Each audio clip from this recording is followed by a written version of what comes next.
I think it would be nice to be able to have a female president. Not that she'd be my top choice, but we need difference in the country, and not that neither of them.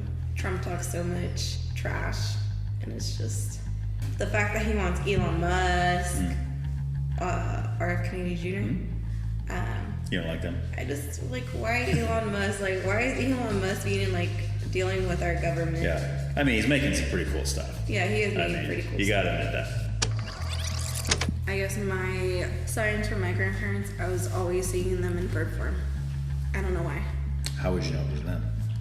I just get this weird feeling. It's like an intuition feeling. Would the same grandparent be different birds at different times, or? They'd be I don't know what kind of birds they're called, but they're little brown birds. And just so when I'm happening to think about them.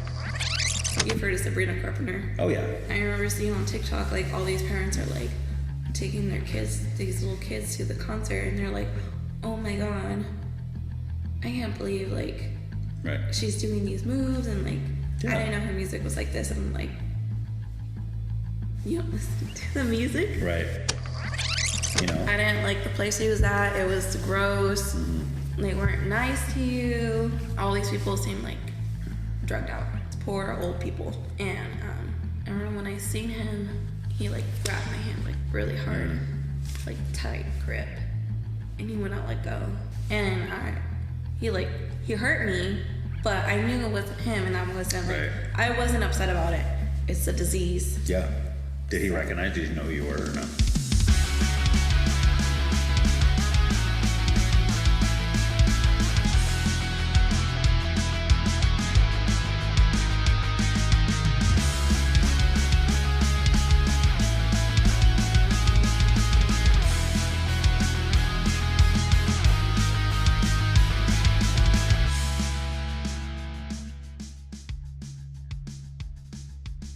Welcome back for another episode of everyone's favorite podcast, a place where we do nothing but tell the truth, which is why, as I introduce today's guest, I'm going to be very open and vulnerable about a serious life struggle that I'm not getting any closer to overcoming.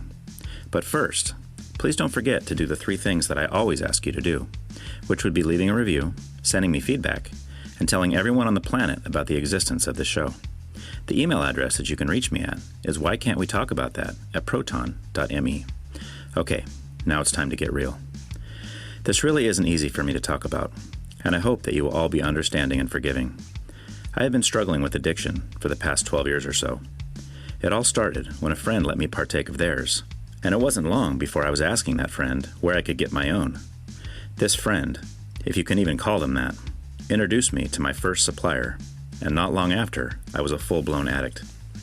After a few years, my supplier passed away, and I was left to fend for myself. Until another friend, again if you can even call him that, told me of another place where I could get the goods, as the kids say.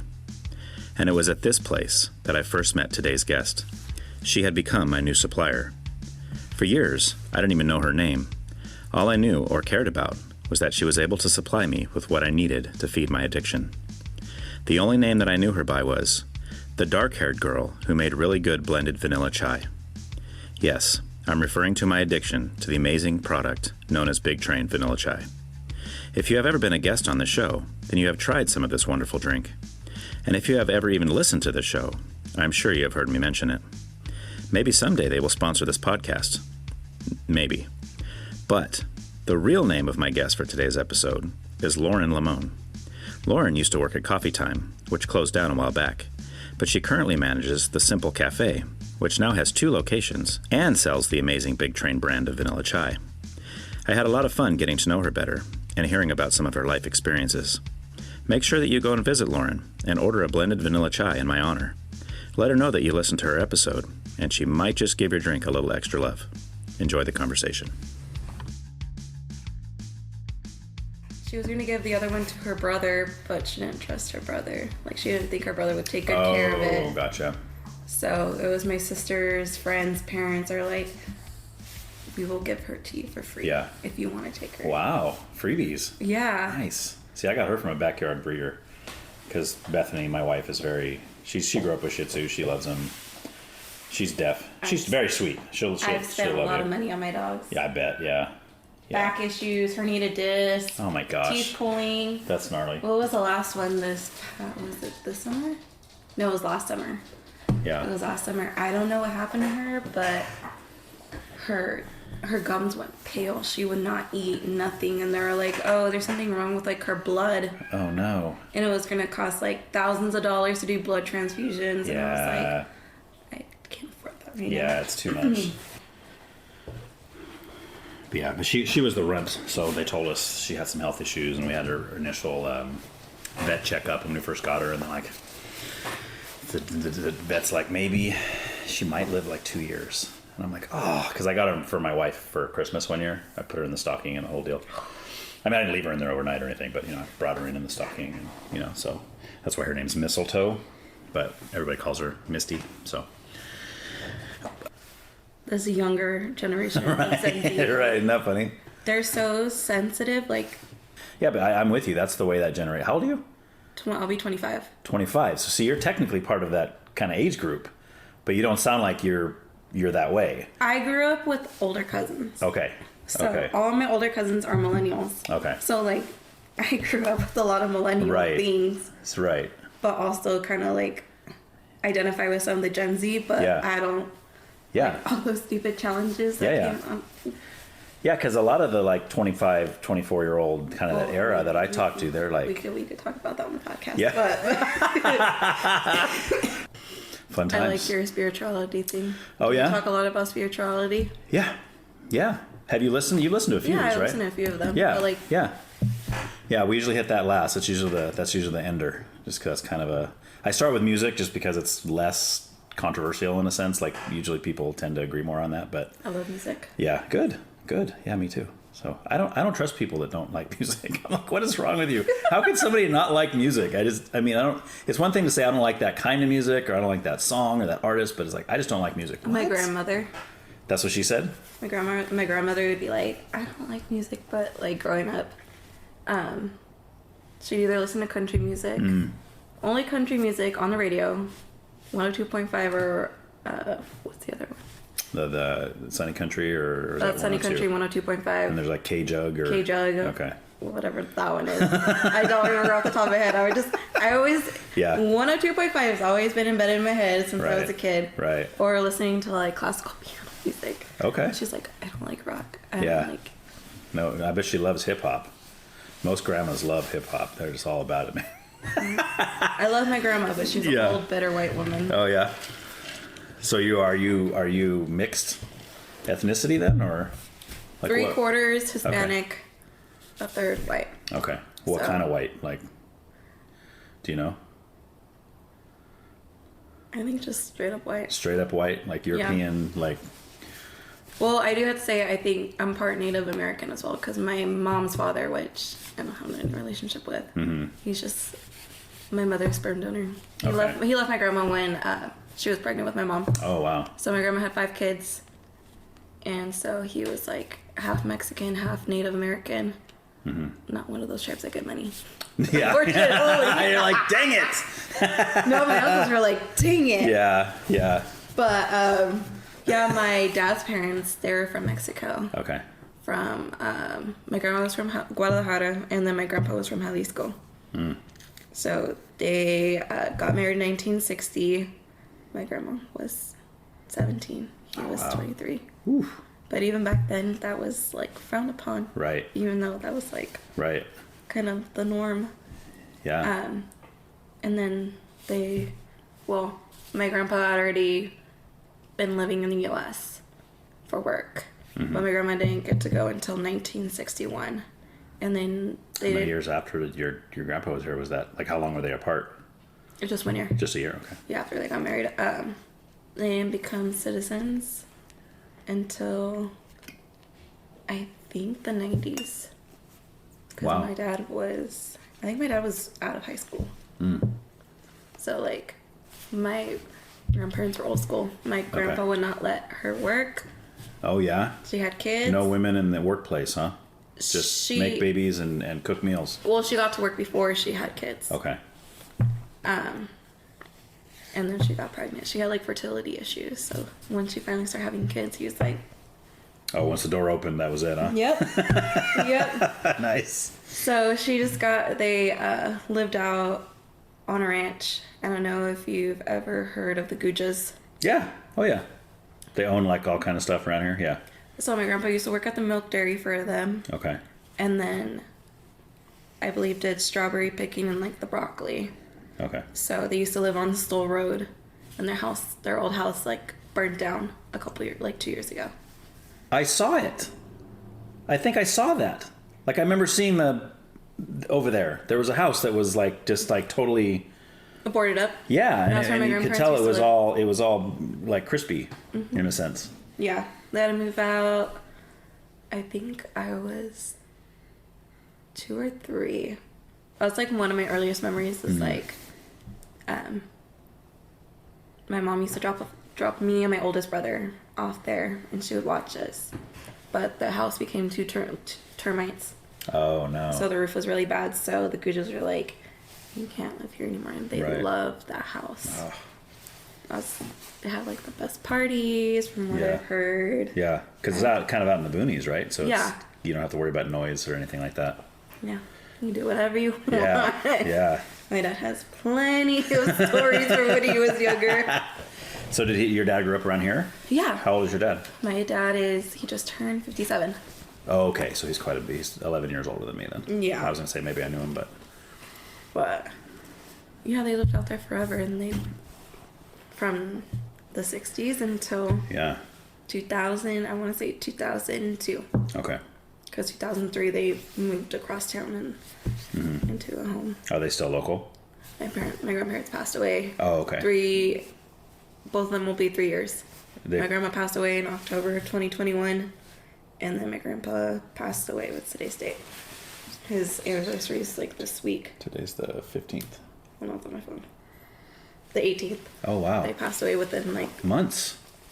Crazy. They're married 61 years. Yeah, it's so crazy how often that happens. It's like one goes and the other one's like, well, I don't even really want to. I mean, I'm not talking about like suicide, but it's just like they just die. It's like it's so strange. Well, my grandpa had dementia. Oh, okay. And but your grandma had passed first? She had cancer. So we didn't find out about that until this time of year, 2020. She fell on Thanksgiving morning, like the middle of the night. She got up, she had to go bathroom, and she like fell. And she was too scared to call someone. She didn't want to wake any of us up. She didn't want to bother us. See? Again, the difference between the generations, right? Yeah. She's hurt bad, and she's worried about everyone else waking up. And my grandpa can't pick her up. Right.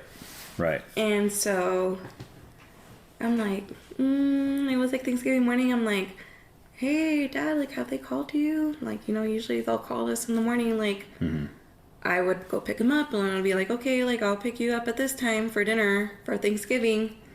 But she'd be like, okay, and I haven't heard anything.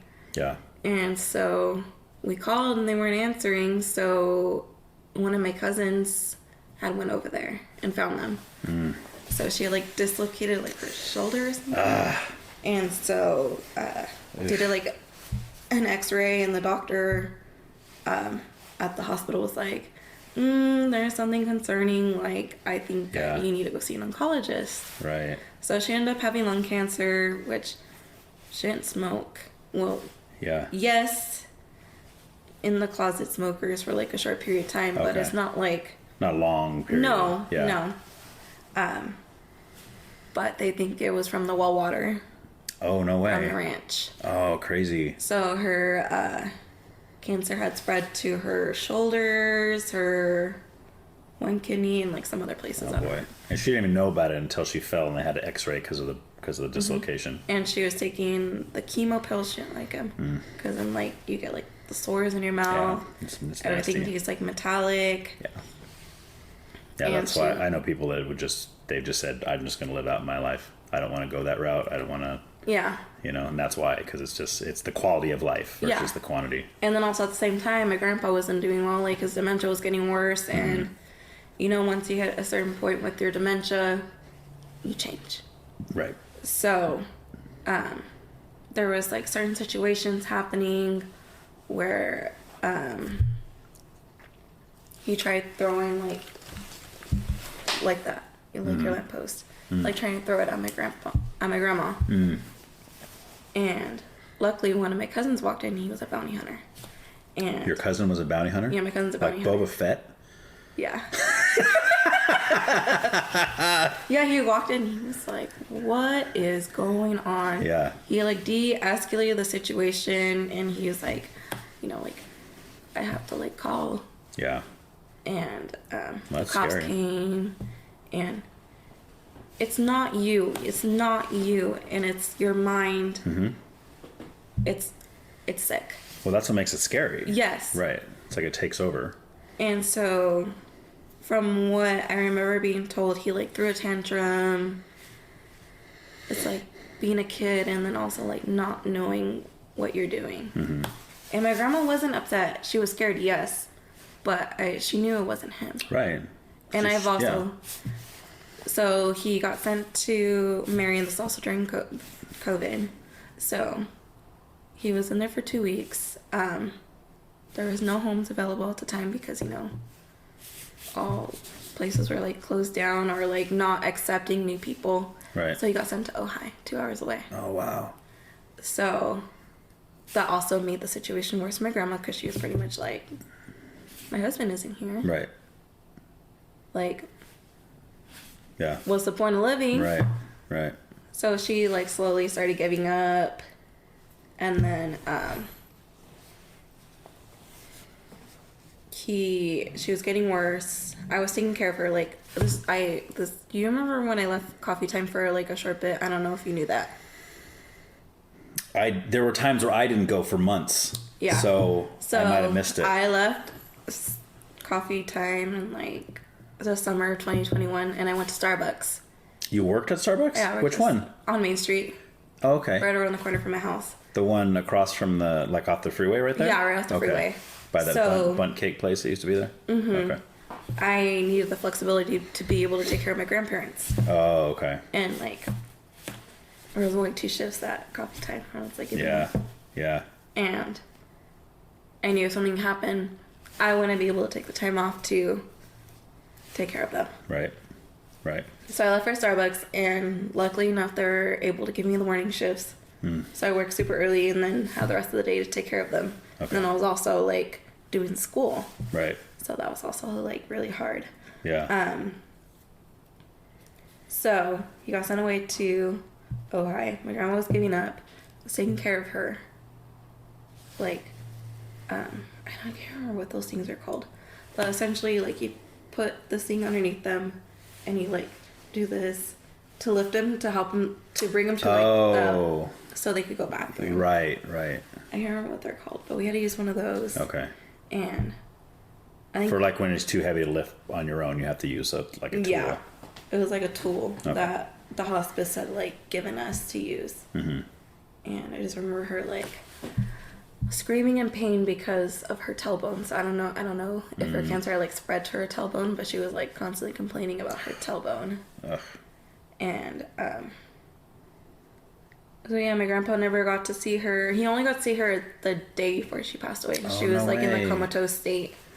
But, like, she could hear you. But what was the state of his dementia? Did he know who she was? Yes, because he was on meds. Oh, okay. So the meds helped with it then? Yes. It kind of made him somewhat normal. Okay. And then, she passed away. He only got a day pass. So literally I had to bring him there and then haul back. Right. By they had a time. Yeah. And then she passed away the next morning. And we told him, I don't think he, like, understood. And then he forgot. Oh, okay. So I only got to visit him one time while he was down there.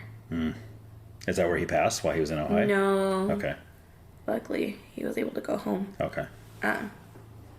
Messed up situation. They were, like, overdosing him in, like, some kind of medication. See, that's why I'm scared of those kind of places. I'm scared to even put my parents in those kind of... I mean, my parents aren't there yet, but they're up in their 70s now, so it's like...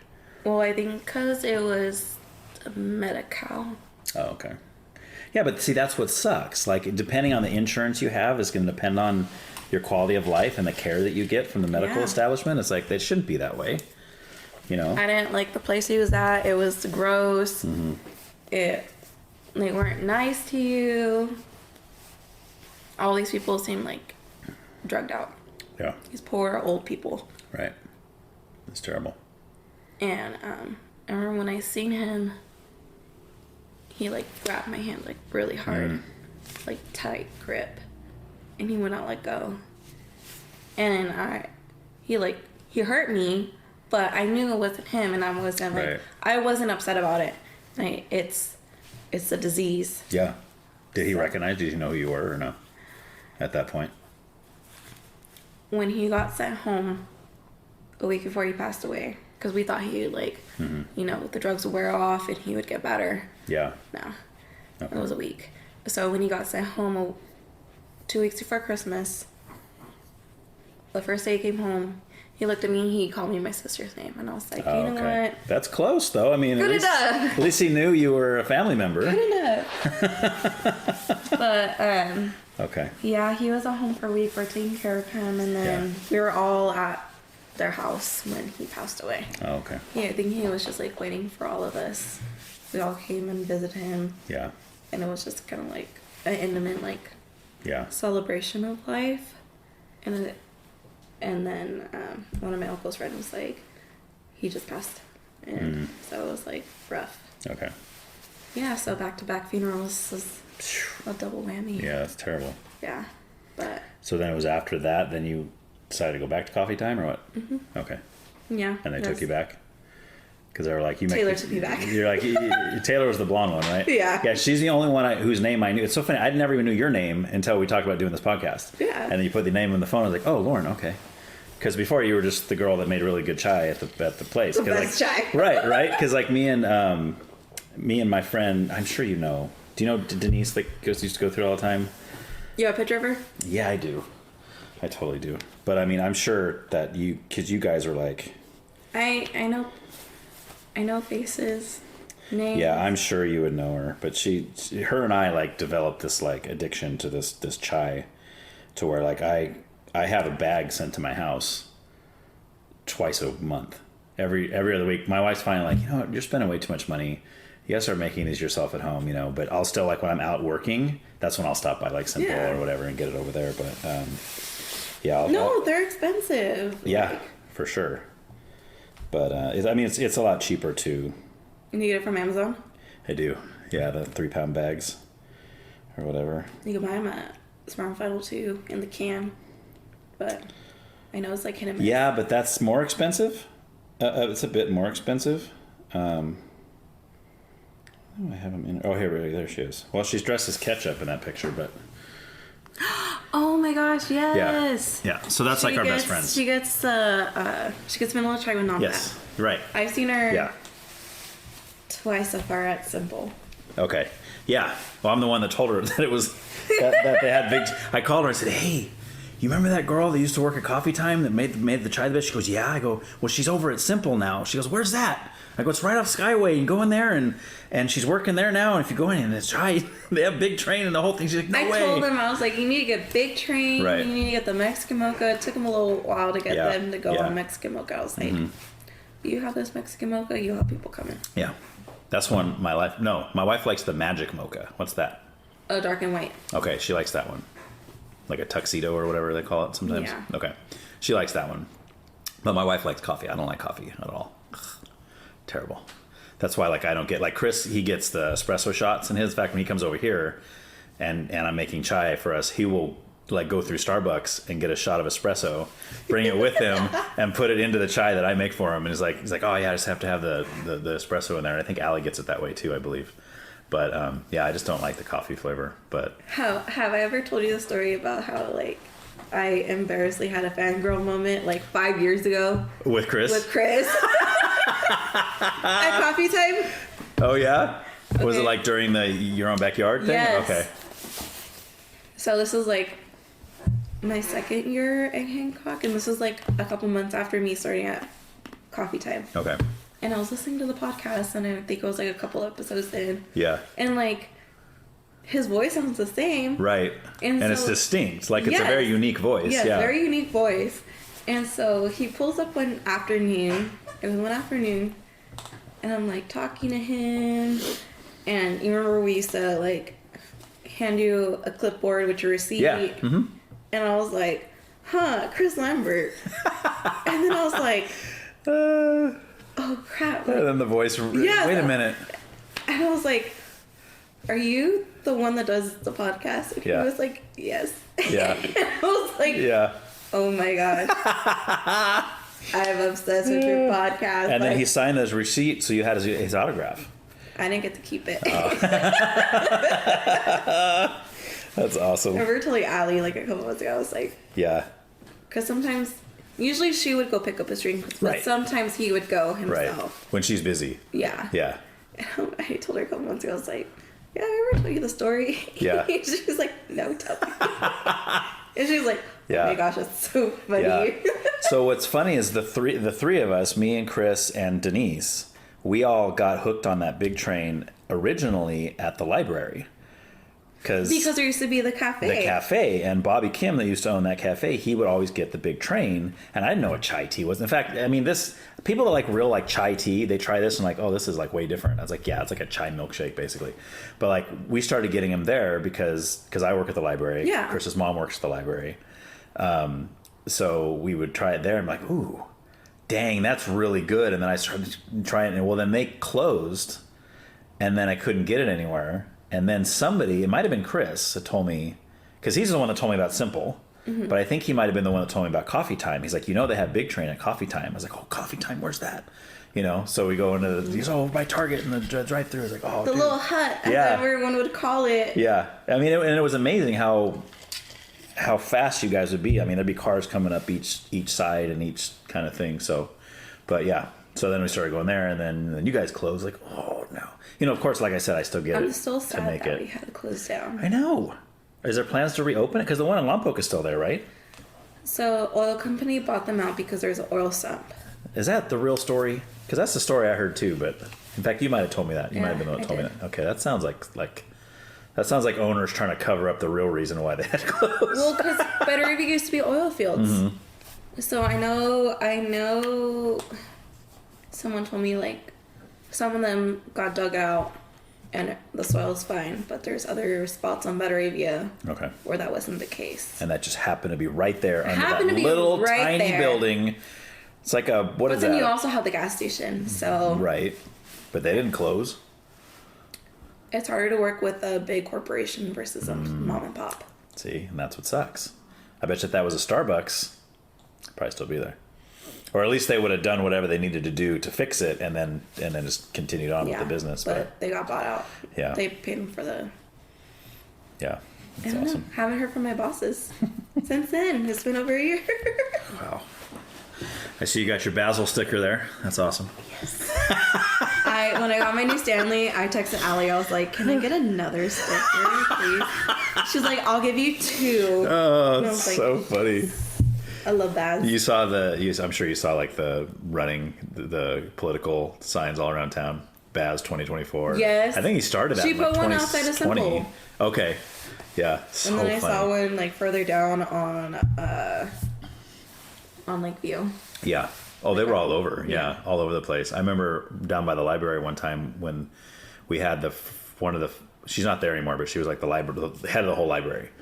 But like she came into the break room one time holding one of those, and I'm in there taking my lunch or whatever, and I'm trying not to laugh, right? And she's like, "Yeah, I don't think this is a real candidate. I don't know who this Baz. I mean, what does this even mean?" And I'm just like, I don't know how I was able to do this without laughing, but I was like, "Oh no, he's real. Like he's the best candidate." I said, "I'm voting for him," and she's like, "Oh really?" I said, "Oh man." He's just, and I was going on, and she walked out, and then I lost it, and I just was laughing, and I had to tell Chris, I was like, "Dude, you're not going to believe what just happened."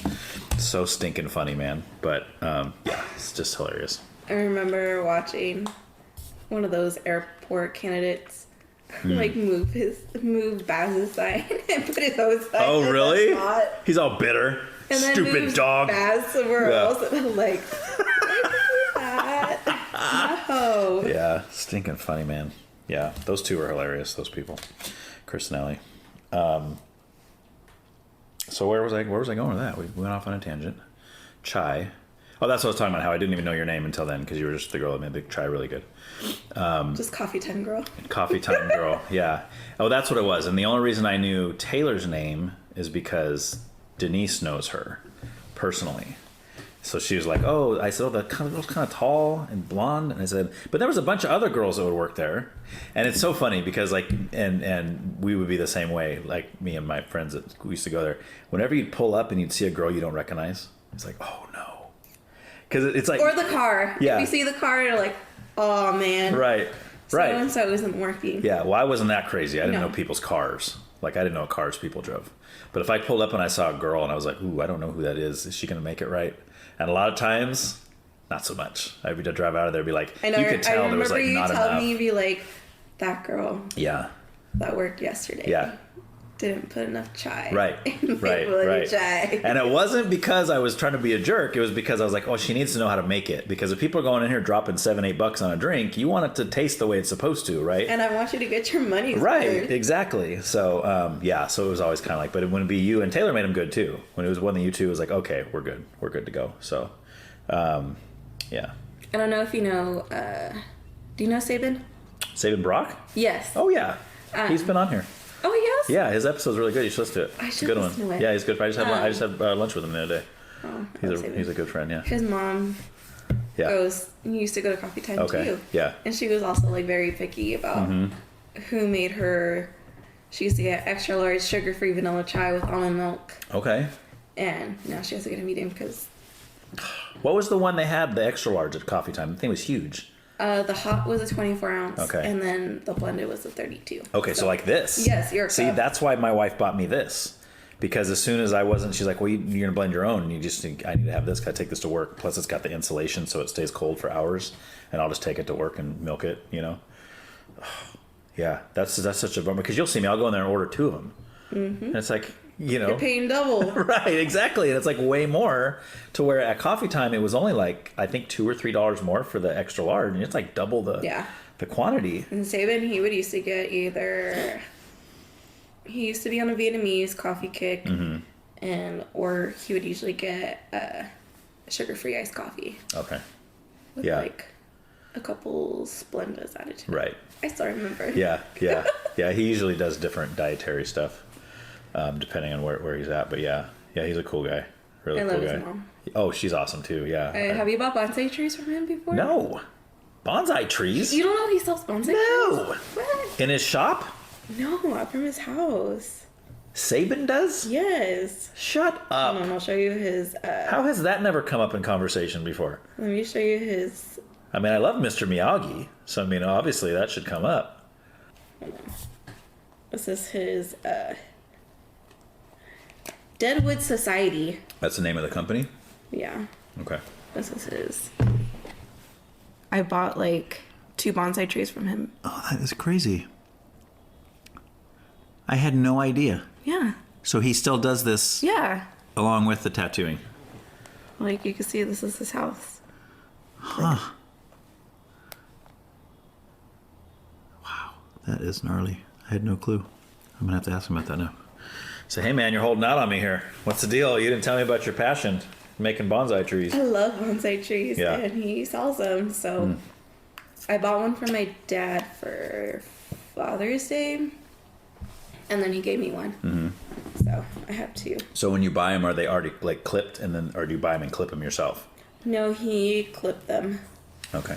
And then he's just like, oh, he like tied them up, and he's like, okay, like in a few months. And I made sure to put it in my phone, like on whatever date. Yeah. Take off like the wiring so I can grow. And so. Yeah. I let one stay outside and then bring it inside. Okay. You have to like take care of them. Yeah. Yeah. Yeah, he loves bonsai trees. How funny. Okay. Wowzers. So you mentioned your siblings. How many siblings do you have? There's 4 of us. Okay. And my oldest brother he'll be 27. I'll be 25. My younger sister is 21. And then my youngest brother is 19. Okay. Wow. Yeah. Okay. So two and two? Yep, 2. Okay. My mom wanted all 4 boys, but she got 2. Did she want any daughters? Really? She wanted to deal with the hormones. Interesting. Because she's a girl, so she knows. She's like, I know what this is like. Yeah. How funny. My youngest brother was in. Yeah. And unexpected. Get your birth control on time. Oh man. Well, we have 2 and 2 also. Oh, you we do? have, yeah. My oldest daughter is your age. She's 26. You said you're 26, 25. I'll be 25. Okay. So she's 26, and then we have a 22-year-old son, and then a 16-year-old daughter, and a 14-year-old son. So, but yeah, we when our oldest was born, my now wife, she wasn't my wife at the time, but my now wife was only 17 when she got pregnant, and I was 19, I think. So it was like, whoa. Young parents. Yeah, weren't planning on that. So you talk about a surprise. So that was a surprise. An awesome surprise, obviously, now in hindsight. But at the time, it wasn't like, oh, this is great. This is exactly what we were planning on doing with our lives right now, you know? You're just young, naive, like, yeah, not in a bad, like, sense of being naive. Yeah. But, like, freaking out internally, like, right. Holy cow, like, we have a baby. What right. are we going to do? You got to grow up fast. Yeah, exactly. And that's why we kind of look forward to empty nester days. Because, like, then maybe we can do some of the stuff that, like, a young couple would get to do before they had kids, like traveling and doing stuff. Like, it's like now, you know, so it's like I said, my youngest is 14. So it's like, we got 4 years and they're all adults. We'll be good to go. But we'll see. Will they move out? I don't know. My older daughter's out. She's married already. Oh, she is? Yeah, she's been married like 3 years now, I believe. I mean, she's living in town still, but she's not living here. And then my older son is back home now, but he did leave for a while. For college? He came back. No, he moved down to Corona. He met a girl in Corona, and he moved down there to be closer to her, and he got a job down there and lived down there for a while, and then they broke up, and then he came back, and then, yeah. Yep. And then he met another girl here through my podcast, actually, interestingly enough. And then they were together for almost 2 years, I think, and then they just broke up like last month. So that's kind of a bummer. But sad. Yeah. My older son does all the techie stuff for the podcast because I don't know how to do anything. So he does all the mastering and all the everything. Does he get paid to do it? Nope. He gets to live here though. And he gets to raid my fridge. Rent free? So he pretty much, because when he's working, he does, we charge him a little bit of rent, not a whole lot. But right now he's kind of in between jobs. And what does he do for work? Right now he's at GameStop just for like 20 hours a week. He's only working. So he's looking for more work, more pay and more hours, hopefully. He didn't go to school, right? He has not gone to school. High school, but not no college. Yeah. Yeah, but I wish I could put it. Yeah. I wish I could. Yeah. But I need the money. Right. Because exactly. I was sick for pretty much 2 months. Oh yeah? You were sick? Yes, I was sick. I got sick from my coworkers. I got bronchitis. Oof. Bronchitis turned into walking pneumonia. Oof. And I'm finally getting over it. And this was all the same, like, sickness? Like, it just kept progressing? I had to take, like, over a week off, like, 2 different doctor's notes. Yeah. I was not getting better. Ugh. Yeah. No and good. at least when I went to cottage urgent care twice. Mm-hmm. The second time I went in, I was like, I think I have walking pneumonia. And they weren't really keen on believing me, but they did the x-ray anyway. Yeah. It was barely developing. Oh, nice. Yeah. Was it just a lot of congestion in there? Is that why you thought you had walking pneumonia?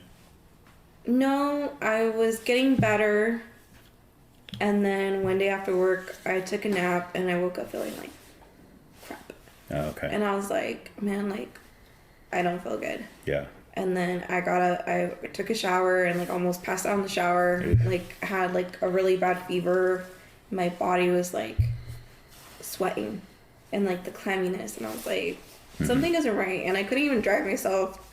I begged my mom. I was like, please get off work early to get urgent care. Yeah. And I was like, take me to the one on Skyway because they're usually like the one right next to Collective. So they're usually like really good. It's right on the corner right there, right? I just saw that the other day. That's a clinic now. I didn't even see that before. Yeah, you know that? Yeah, that used to be a church. Yeah, Element used to be there. So, yeah, I was there for like an hour and a half. Or they just give you like antibiotics and tell you to go home, sleep it off, or what? Yeah, antibiotics. I got cough syrup, an inhaler, another inhaler. Do you have asthma? No, but my doctor seems to think I like developed like a little bit of asthma from Okay. the bronchitis and all that stuff. Okay. So my inhaler goes with me everywhere. Yeah. Just sucks. And I was like, my paychecks were just like sad. Yeah. And I was like, I have bills I have to pay. How many hours a week do they give you over there right now? I used to work full time, and now that there's a leadership, there's 3 of us as managers now. Okay. So There used to be just 2. no, there just used to be me. Oh, really? I was doing everything. Okay. So you're working more hours I then? was working like full time, and now I work like less than 25. Really? Have you talked to them about that? Say, hey, what's the deal? I mean, because that would suck. Like, I know for me, that would be a big we can hit. afford to have you guys working all the time. I'm like, Well, why'd you hire these other people? why do you open another store? Right. All right. Let's hit some music. Heck You yeah. ready to jump in to some music stuff? Cool stuff. So I was reading some of the email, and I was like, I think Yeah. you said something about what's your Yeah. earliest memory of music. Yeah. So I grew up listening to like a lot of different music. So like, Like from your parents and stuff, or? yeah, well, my parents listened to like rock, Okay. like your classic rock, Okay. and then like my grandparents, which was my dad's parents, Mexican music. But then my grandma also loved Elvis, and we were listening to like Selena. Okay. And then my other grandma, like I said earlier, Right. Classical and country. like classical country. That's all it was. Okay. So, but like, what was the moment where you thought to yourself, I really like this? Not so much, because I mean, my kids grew up listening to what I listened to too, but it wasn't like they were going, oh, I love Dad's music. Like, was there a moment you can remember the first time you were like, oh, I want to hear that again, you know? So when we used to go camping all the time growing up, we used to go to like San Antonio.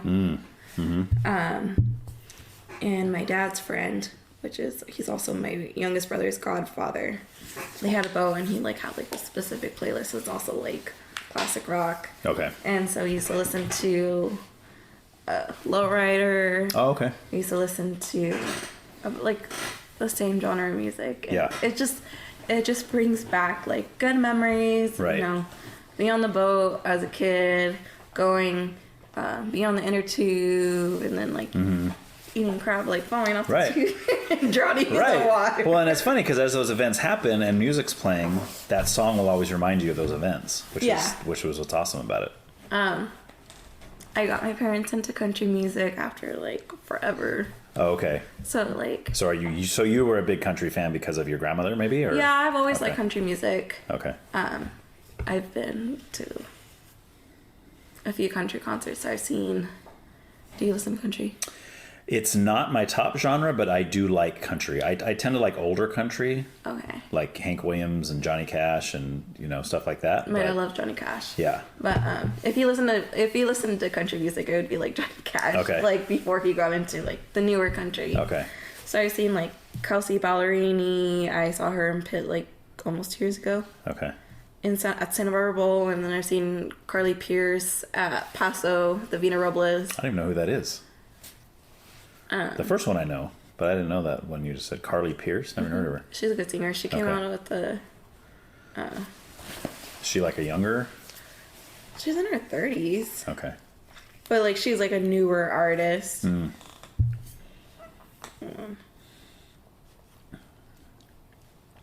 And that was at Vina Robles, you said? Yeah. Okay. What song did she come up with? Oh, I don't know if you ever heard of Lee Bryce, I know the name, but I they don't know. like the first song I think I heard of her was like "I Hope You're Happy Now," Okay. and then there's another song that I like really love. It's called "Hide the Wine" because Okay. I love wine. I love wine, so I was like, yes. Would you consider yourself like an expert?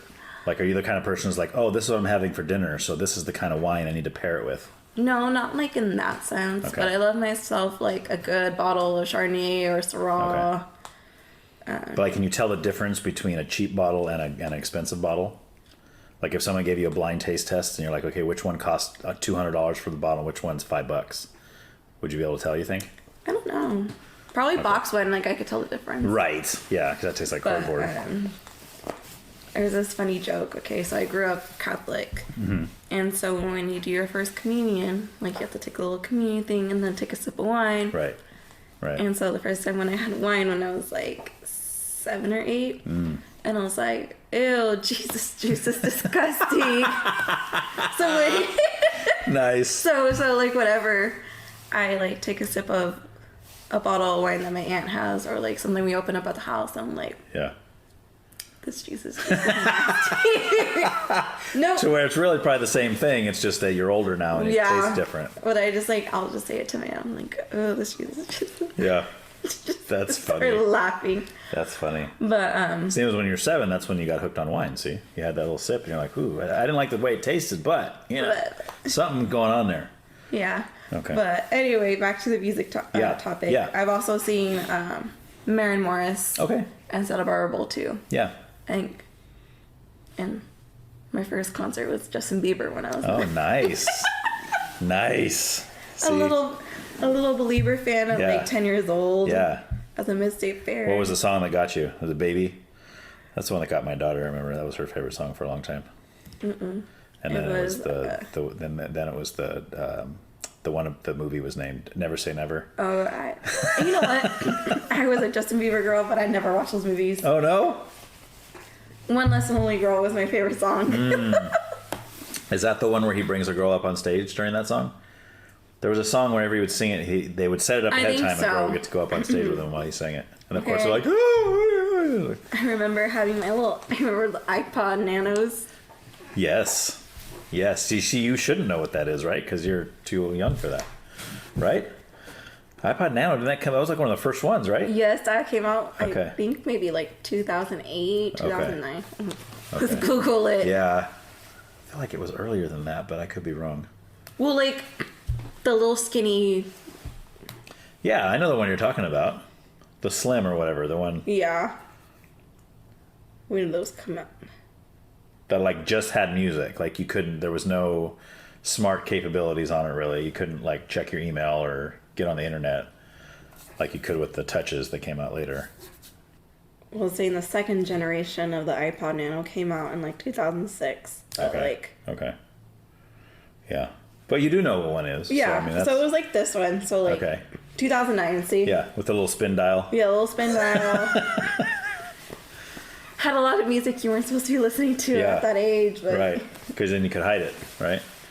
Well, it's also like, back in the day, your iCloud account was like your parents, and they bought the little gift cards. Right. To buy you music. Yeah. Were your parents strict on what you could listen to and not listen to? Or do they not really care? I mean, I had Kesha's TikTok and like all those songs on my iPod. But do they know you had it though? I guess is what I'm asking. Yeah. I mean, my mom let me listen to Rihanna's SNM when I was like 12. Okay. When, like she knew what that music was, so she let me listen to it. Right. And then I in high school, and we were like, oh my God. Yeah. And everybody's got everything. Yeah. But it's like, so like this whole, you've heard of Sabrina Carpenter. Oh yeah. Yeah. So you know how she had her tour. Recently, the newest one? Yeah, yeah. Yeah. And I remember seeing on TikTok, like, all these parents are, like, taking their kids, these little kids, to the concert, and they're like, oh my God, I can't believe, like, she's doing these moves, and, like, I didn't know her music was like this, and I'm like, you don't listen to the music? Right. Well, then that's the thing. You should, as a parent, you need to be, not just listen to her first, because if you go back in the early Sabrina Carpenter... Her Disney days. Right. Like when she was on Girl Meets World and that whole thing. I met her when I was 16. Right. Went to a Dodger game. Okay. And like she sang like the national anthem, and like the cast were like a few rows behind us. And I took a picture with her. And Very cool. I didn't watch the show. Like with her, or like she was behind you and you snapped a selfie of yourself? Well, I asked her if I could take a picture, and she was like, kitty corner to me. Oh, took a okay. picture. Oh, okay. So she gave you permission. You weren't just like photobombing or something. No. Okay. No. My sister was like, "Oh my gosh." That's funny. And I was like, I don't know who these people Yeah. are, but like. Did you used to watch Girl Meets World? No. Oh, okay. I watched Boy Meets World when I was a kid. Okay. Because you had ABC Family and you had like Boy Meets World. You had Sabrina the Teenage Witch. Yeah. You had I loved Family Matters. There was That's so cool. Full House. These are all shows that like Reba. I grew up, right? These are I'm shows rewatching when I was a kid. Reba. I love Reba. Yeah. That's so cool.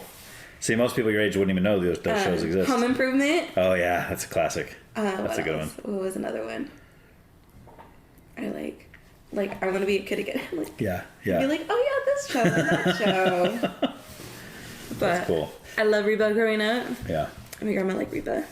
But I mean, back to Sabrina Carpenter though. If you like listen to her first album and even her second, like she's getting progressively more risque, progressively more profane in her lyrics and stuff. Like the newest album had more language in it than any of the ones she's put out before, right? So, and that seems to be kind of the trajectory where these Disney stars go. It's almost like they want to push the envelope. Like, well, I don't want to just be known as this goody-goody Disney girl. I want to wear less clothes Like and when I was sing, a that. And like when I was a kid, when the whole Miley Cyrus thing came out, that photo shoot. Yes, right. And then all the parents were all up in arms. Oh, this is my daughter's idol. I can't believe she would do such a thing, blah, blah. Or whatever. But I'm like, if you take your kid to a concert and you have listened to every album she's ever put out, and you should probably watch some live footage of shows before you go do that. I didn't go to concerts growing up.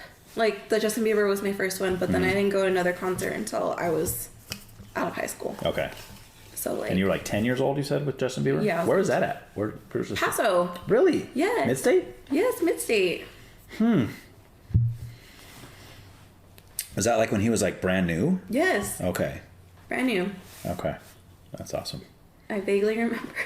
That's so funny. But it was like the best time. Yeah. Even though I don't really remember much. Right. But like... Did you stay a fan of his as time went on? Not really. No? I don't listen to his new music. Okay. Like... Yeah. Yeah.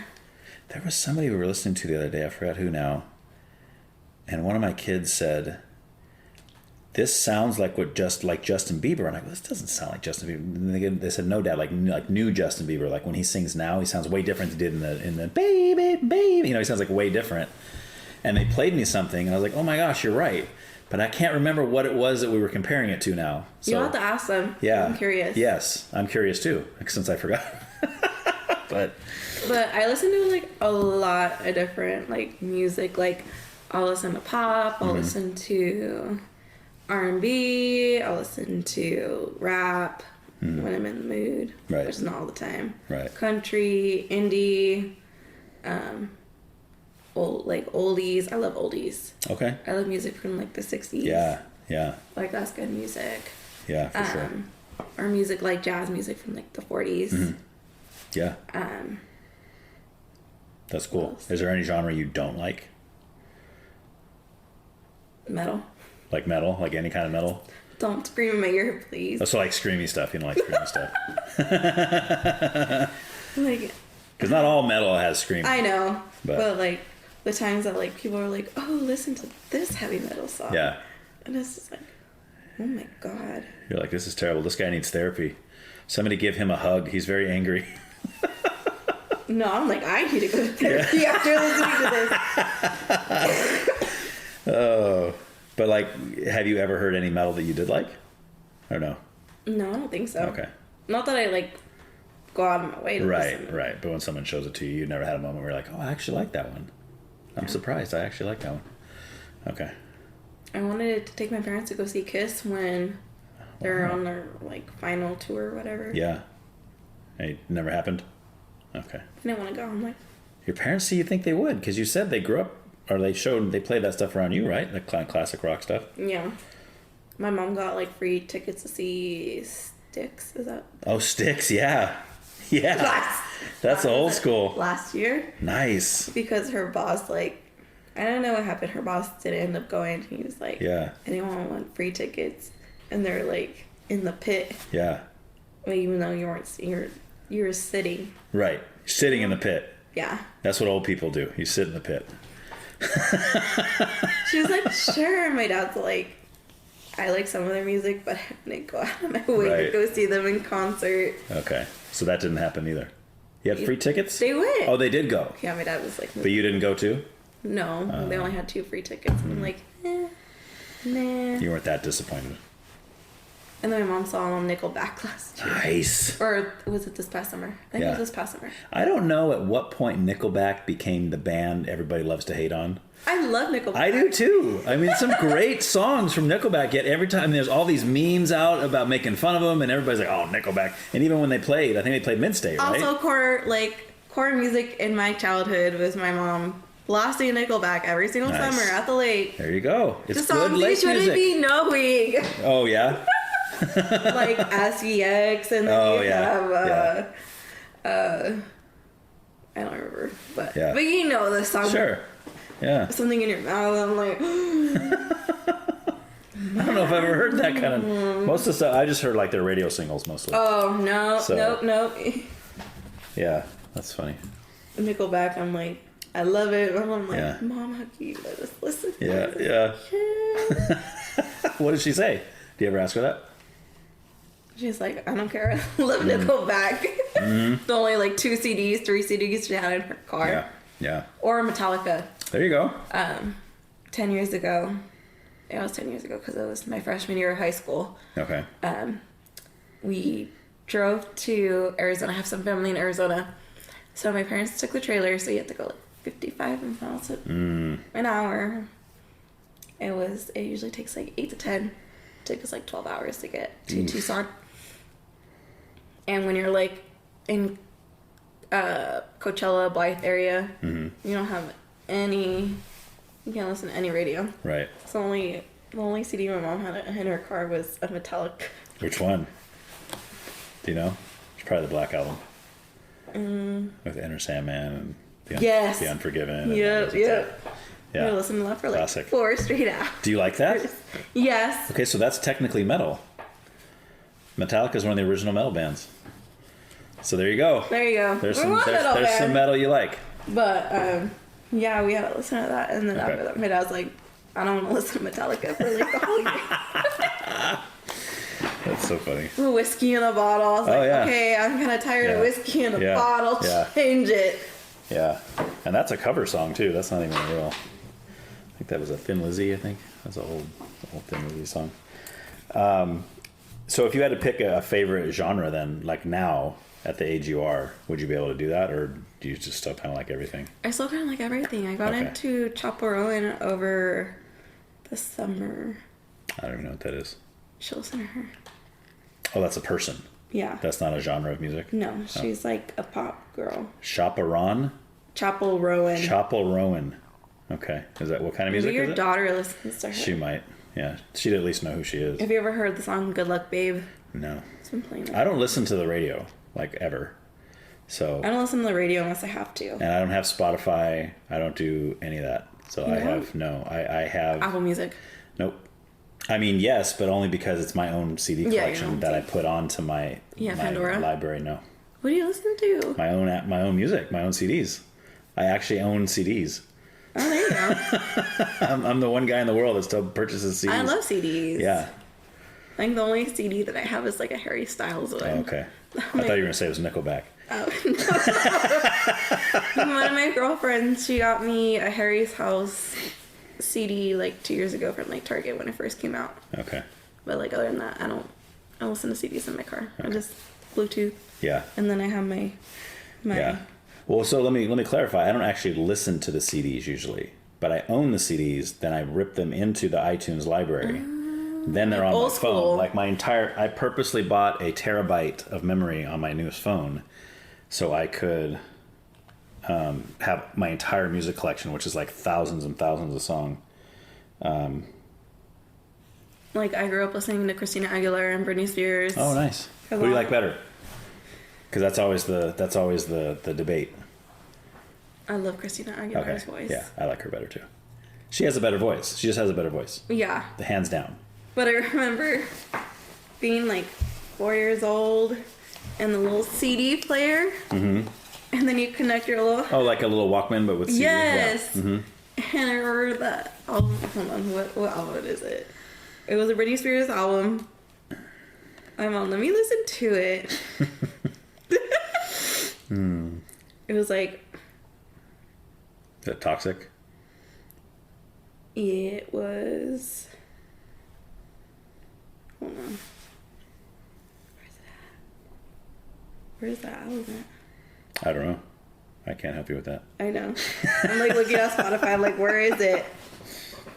Oh, I don't have it. But it was like all the one with like her greatest hits. Oh, okay. It was like she was wearing like the black outfit with the mini skirt and like the dark gray background. Yep. I know the one you're talking about. It was that one. Okay. So that had like all the hits on it. Yeah, all the hits on it. Okay. Loving it. I remember listening when we went to, I was 6 years old because my youngest brother was still a baby. Okay. So he had been less than a year old. Mm-hmm. And we went to SeaWorld for the first time. Okay. Nice. And so I'm just in the backseat, like, listening to Britney Spears. At 6 years old? At 6 years old. Okay. But, yeah. And then you had Jesse McCartney, and then you had NSYNC. Yep. I like NSYNC more than Backstreet Boys. Me too. Yeah, I know. And you know what's funny? What did it for me was their last album. That was the one I really liked. That had Gone and Dirty Pop and some of those ones. I like that better. Like a lot of people liked the like No Strings Attached with the Bye Bye Bye and all that stuff. Bye. Yeah, that was okay. But were you ever a Michael Jackson fan? Yes, huge Michael Jackson fan. I worked at Neverland for 3 years. So, yeah. That's not why I was a Michael Jackson. I was a Michael Jackson before that. What did you do there, if you don't mind? I worked at an amusement park. Oh, okay. Yeah. So how was that? Oh, it's the greatest experience ever. So awesome. So many cool things we got to do out there. It was hilarious. I remember before, like, I can't remember if it was before or after his, like, trial thing here in town. Mm-hmm. It was like during the summer, my grandma took us to Toys R Us. Oh, okay. Back when Toys R Us was in town. Yeah, and I think she just took us there to, like, kill time. Right. And we got kicked out because Michael Jackson. I was going to say, I doubt you saw him there because he would tell them he was coming and they would close the whole store down because they knew he was going to spend thousands and thousands of dollars. They're like, we'll make more money off this one guy than we will off all the public that's going to be coming in the next hour. Mm-hmm. So, yeah, I know they would do that all the time. Yeah, so funny. I was like, You're like, dang it, I hate this guy. No, I liked his music already. Oh, man, yeah. Greatest. When I was in high school, I was in a quinceañera from one of my childhood friends, and she was her birthday was on Halloween. So we learned the choreography of the Thriller dance. Nice. And is there a video of this somewhere? No. Oh, I know. Man. It was so fun. It was so awesome. Fun, but then I got tired of listening to Thriller like 20 million times. Well, that's probably not an easy dance to learn either. That's very elaborate. I had to learn it within like 2 weeks. Are you a dancer though, or no? No. Not really. Okay. No, God, okay. No. I suck at dancing. But you did it. I did it. Hey, that's it took time. But it takes guts to do something like that. No way. I still think it's crazy that he died. I know. That really sucked. Yeah. And it's just sad because like when that happened, so much of the world, I mean, always thinking he did things and all, because the trials and all that stuff. And that's one of the things that always used to irritate me when people that didn't work out there, didn't know him, didn't know anything out there, and they would tell me, oh, I know he did it. I'd be like, wait a minute, what are you talking about? I said, I worked out there. I was out there a lot with the latest accusers, the ones that accused him the last time. I knew that whole family. In fact, I had quit probably 2 months before the allegations, those last allegations. And as soon as I saw on TV that there was new allegations, I knew exactly who it was. I knew right away who did it. And I called my friend who still worked out there and I said, is it who I think it is? He goes, yep. I said, I knew it. Because, Do you think it was true? No. Okay, but here's the thing. Can I guarantee that 100%? No. Because I wasn't with him all the time. But what I know of him, and working out there with him and seeing, and they always say this on the news, oh, he's like a little kid in a grown man's body. And it sounds stupid. And it's like, yeah, right. That's just what he really was. I witnessed that firsthand. Like, he really was. Like, the things that he did and the way he acted and stuff, he was literally like a little kid. Like, you know, elbowing his buddies. Oh, hey, let's do this, you know. Let's go throw water balloons at people. And let's, you know, it's like he was a little kid. So when you see things like, oh, and he slept in the same bed as kids that weren't his own kids. And I think, is that right? No, that's not right. But is it necessarily sexual? No. It could be just him being like, oh, let's have a sleepover. No different than you would if you were 9 and you had your 9-year-old friend. Hey, let's sleep over at the same house and in the bed and let's hang out. And, you know, there's nothing sexual there. But, you know, so I can say I don't think it's okay that he did that. But I also don't think that necessarily means there was something sexual happening, which is what he was being tried for, you know. Mm-hmm. And again, not convicted. Again, not convicted, right? And people would argue and say, oh, that's because, you know, the kid's mom was nuts and they proved that she was crazy and that's why they couldn't believe anything she said. I'm like, well, okay, there's some truth to that, you know. So, but anyway, yeah, so that's my thoughts on that. I don't, if you were to ask me, do you think so? No, I don't. But if you were to say, well, could you stake your life on the fact that he didn't? No, I couldn't, but I'm pretty positive that he did not do anything like that. So yeah, it's just crazy how people like painted him as the villain. Right. Because he was weird. He was strange. He was unique, right? I mean, and he was. And there's nothing wrong with being unique. No, there's not. But it's like society. That's what they do. They single out those people and they treat them differently. And then, oh, this guy's a freak. He's a weirdo. And it's unfortunate. Right. I know. It's terrible. But what I think is interesting, I almost said funny. It's not really funny. It's interesting. All the people across Hollywood and all the stuff that do these things, that have allegations, or they even say something in their, you know, they go on a drunk rant and they use a word that's not PC and they get canceled. Nobody listens to their music anymore. They're done, right? You look at Michael Jackson. So much of the world believes that he was a pedophile. Yet you still hear his songs playing everywhere. He still sells music. People still like his music, even though it's like he's the one guy that they could never cancel him because his music is so good that even the allegations don't matter. They're like, no, this guy, I'm definitely listening to Thriller. I mean, I can't not listen to Thriller. I mean, Bad, come on, I'm not going to pass up on Bad. It's like, give me a break, you know. So Dirty Diana, okay, yeah. Remember when Just Dance was like huge and they came out with that Michael Jackson one? Yep. Love that. We have it. Mm-hmm. Do you still have a Wii? Yeah. We had a Wii growing up, and my mom donated it like a couple years ago. Donated it to Goodwill. Just a Goodwill? Just a Goodwill, and I'm like, she probably got some money for it at the place at the mall. That World 1 Games. Well, no, I don't. Is it still there? Mm-hmm. The one that was in the second level? Yeah, still there. Is it the one that was next to Macy's? It's moved from there. Now it's over across where One Way Board Shop used to be. That's the building they have, and they also own the arcade that's right next door to it. There's a huge arcade there now. So, that's right. So they just expanded. I don't go to the mall often, but besides a lot, I went to go see Wicked a couple weeks ago. Oh, nice. What'd you think? Loved it. Loved it. Okay, I haven't seen that. We can talk about that in a second. Yeah, my wife and my kids saw it. They loved it, but I don't know if you know my friend JoJo Murdoch.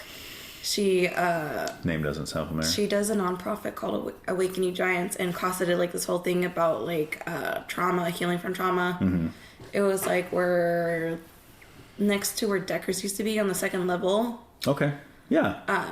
Right next to it used to be like apple tree, something like that. Yeah. Where they had all the dresses. Mm-hmm. Yep. And so that's when I noticed it wasn't there anymore. And I went to go see the Costa thing, and it was like, it was really traumatizing because it's just hearing all these people's stories from their traumatic events. Right. And if they do it again, you have to go and see it. Mm-hmm. But I was like, holy cow. I literally started crying. I was like, you know, every single person, like, if you go to the store, you just look at all these people and you're like, I don't know how you were raised. You could have been abused. Right. You could have had DV, or you could have been assaulted, like child abuse and assault. And then just like seeing all these stories, I'm like, oh my God. Yeah. And the sad thing is how common that seems to be now. They say like 1 out of every 4 people would be sexually assaulted at one point in their life. 1 out of 4. That's crazy for me to think about. I have 4 kids. So it's like thinking one of them, it would happen to them. And I'm like, not on my watch. Exactly. But, and I love watching my Law and Order SVU. Right. I could listen to the podcast. Yes. See, I do the same thing. I listen to true crime podcasts all the time, but then it freaks me out when I hear these stories like kids getting kidnapped and all this stuff. I'm like, especially when it's like some nice family in the suburbs and like their kid just gets snatched. Or just like someone in town. Right. Yeah. And then you see it on the news, you mean? Like you see the kidnap. Yeah. It's scary. It's like, man, I can't even imagine what that would be like. Or like the sex trafficking stuff. I remember like, yeah, when I was working at Coffee Time, like there was this thing like, oh, like don't go to Walmart because then like if you're inside they'll like zip tie something to your car and like. Yes, I remember that too. Yeah, that would be like the sign or whatever, right? Yeah. I was like, that's so scary. Yeah, it's nuts. Yeah, we actually knew somebody that got caught up in that sex trafficking. A friend of ours' daughter got caught up in that.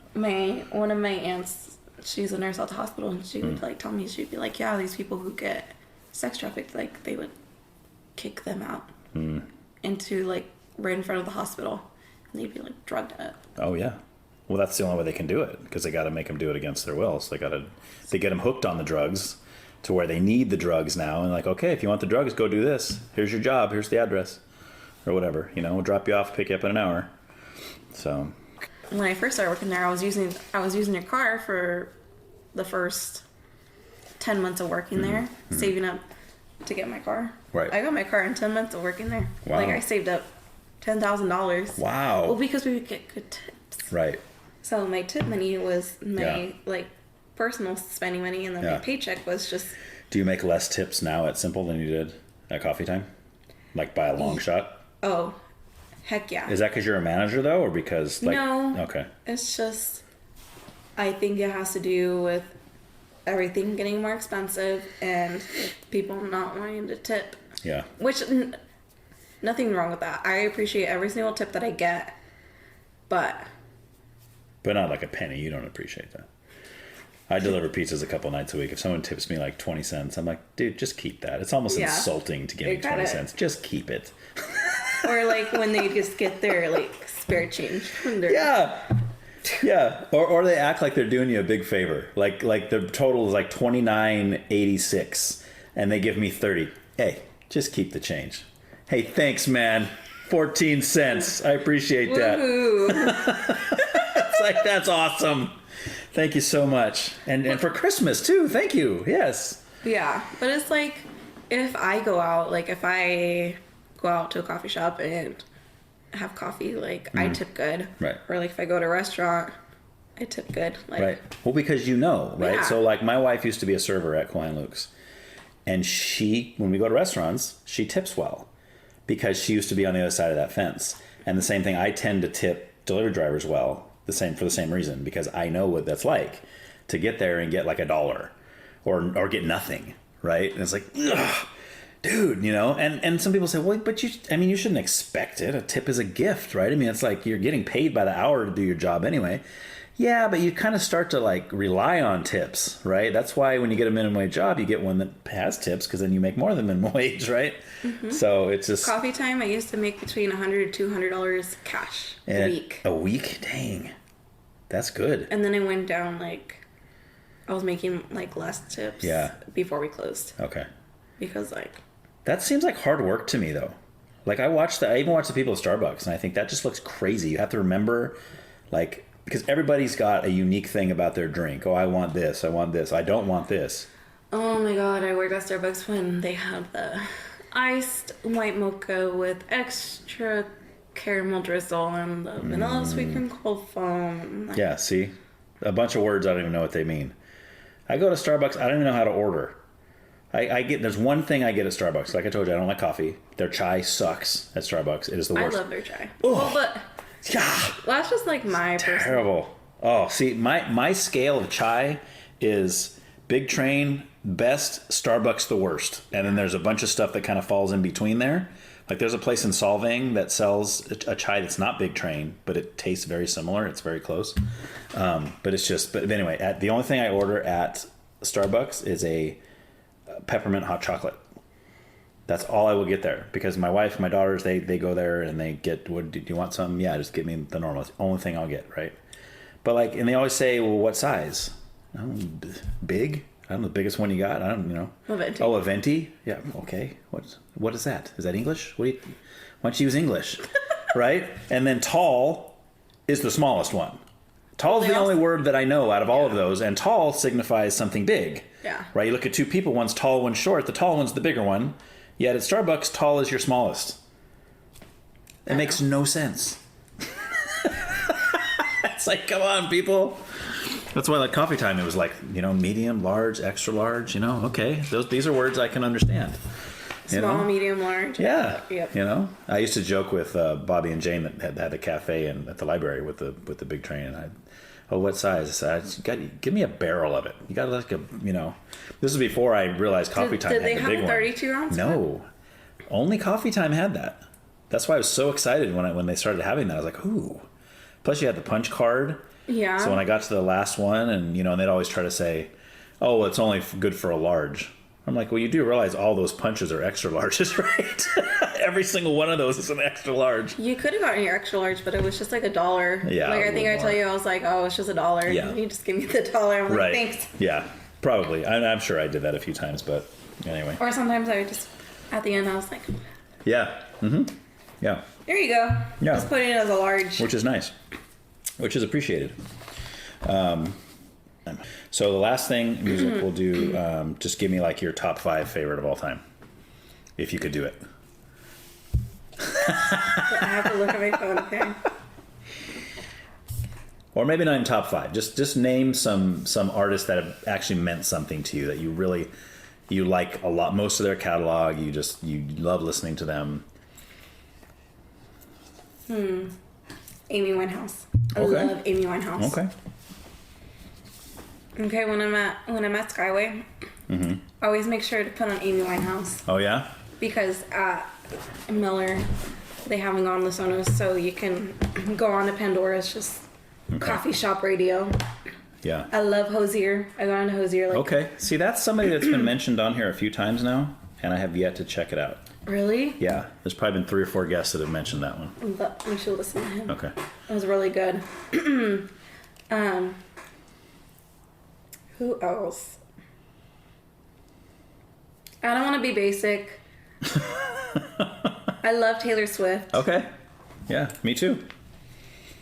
I do too, actually. My older daughter got me in there. I grew up listening Yeah. to her. Have you seen her live?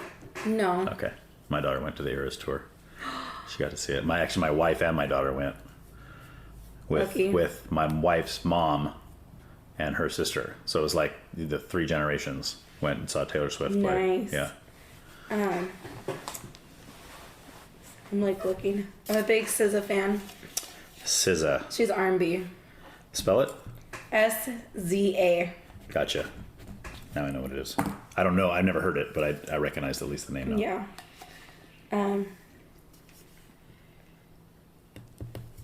I guess I'd say Harry Styles too because I grew up, my early teens, Yeah. pre-teens into teenage years, you Okay. know. One Direction was like huge. Okay, so you're a big One Direction fan back I in the day? was, Okay. you know. Yeah. I was devastated in high school when they did their hiatus. Okay. Was Harry Styles your favorite? I liked all of them. Okay. And then when Liam Payne passed away Yeah, which was just, what, a couple weeks ago? 2 months ago. Has it been that long already? Okay. Yeah, it's going to be about 2 months. Okay. Totally insane. Yeah. I remember being at work and my boyfriend, he works up in Paso at Oh, okay. SA Recycle, and he had to come down. He stopped by to get coffee before he went on base to go to do some bid. And my sister sent a link in our family group chat about Liam Payne passing away, and I look at it and I look at my boyfriend and at one of my other friends, I'm like, Liam Payne just died. Yeah. And I didn't know if it was true. Like, Right. because Because who knows? Yeah. Yeah. You know, sometimes people like will Right. come up with the most insane articles. Yeah. Yeah. And I was like, Googling it. I was like, no, checking TikTok, checking Instagram, and I was like, is this real? And it ended up being real. I was like, was that like devastating, or were you kind of like, whatever's? Like teenage, like 16-year-old me, 17-year-old me, I would have been like bawling my eyes out. Yeah. But it's just like sad. Right. The whole story is sad. I didn't. So he fell off a balcony or something? Like what? He was like, was it suicide? No. I think he like fell. It was an accidental fall, but he was on something. He was on drugs. Okay. It's sad. Yeah. I mean, I don't know if we'll ever know the whole story. Right. Yeah. It's just like also shady, like what happened at the hotel, and like there's clear signs that he wasn't okay, and they're just like, meh. Was he by himself though? Yeah. Okay. He was by himself. And they didn't think, oh, maybe we should, call authorities and like Right. have a wellness check and make sure he's okay. Yeah. So that's 4. If you can give me a few more, that'd be awesome. I've always loved Lady Gaga. Yeah. One of my favorite albums was when she did A Star Is Born. Okay. The one with her and Bradley Cooper. Mm-hmm. Oh, I love the movie. I cry every single time I watch it. That album was so good. I think that's when I realized how talented she was. Because for me, like, all the show and stuff, it's hard for me to get past all that. I was the same with Billie Eilish. When she first came out and all her pictures, she's rolling her eyes up in her head and she's looking all weird. I was like, I can't even listen to her. I like her older music, so like her, hold on. I'm like, I can't think of We talking about Billie Eilish? Or? Yes, okay. Billie Eilish. I'm like, I can never think of these songs off the top of my head. But once I finally listened to her, I realized how talented she is now. But I couldn't, it took me a while to get past the image that she made of herself. And it was the same with Lady Gaga. So when like she's when wearing the party all is stuff over. Yeah. What's another? I love the one from the Barbie movie. That's probably my favorite Billie Eilish song. What Was I Made For? Bellyache. That's a good one. When that one came out, I was a junior. It says February 20th. That's like off her first album, I think, right? Yeah. Or like Ocean Eyes. Mm-hmm. Yeah. Yep. All the old stuff. Cool. Yeah. But like I have a lot of top. Yeah, it's hard to do. I know it's hard to pick 5. It's hard. I always tell people like I couldn't do it. I always ask my guests to do it, and I couldn't do it. So. Lana Del Rey. Ooh, another one. That's another one that I just recently got into. Really? Yeah, just I've been recently. listening to her since I was 12 again. Okay. Too young to be listening to her music, but Right. But she has a way of like making a sound that sounds like it came out a long time ago. What's your favorite song? Oh my gosh. I don't even know. Okay, what's your favorite album? I haven't heard all of the albums, first of all, but I do really like the Blue, the Blue Banisters, or what's that one called? Is that what it's called, Blue Banisters? I like There that was one. See, I'd have to look up titles. There was some, I think, Chemtrails Over the Country Club. Oh, Yes. Blue Banisters. Chemtrails, I like that one. I do like that one. I didn't really listen to Norman effing Rockwell. I haven't heard that one either. Like Cinnamon Girl's good. Doing Time, that one's a cover. Cinnamon Girl's a cover too. Is it? That's a Neil Young Doing song. Time is a cover too, correct? Sublime? Is that a Sublime song? I feel like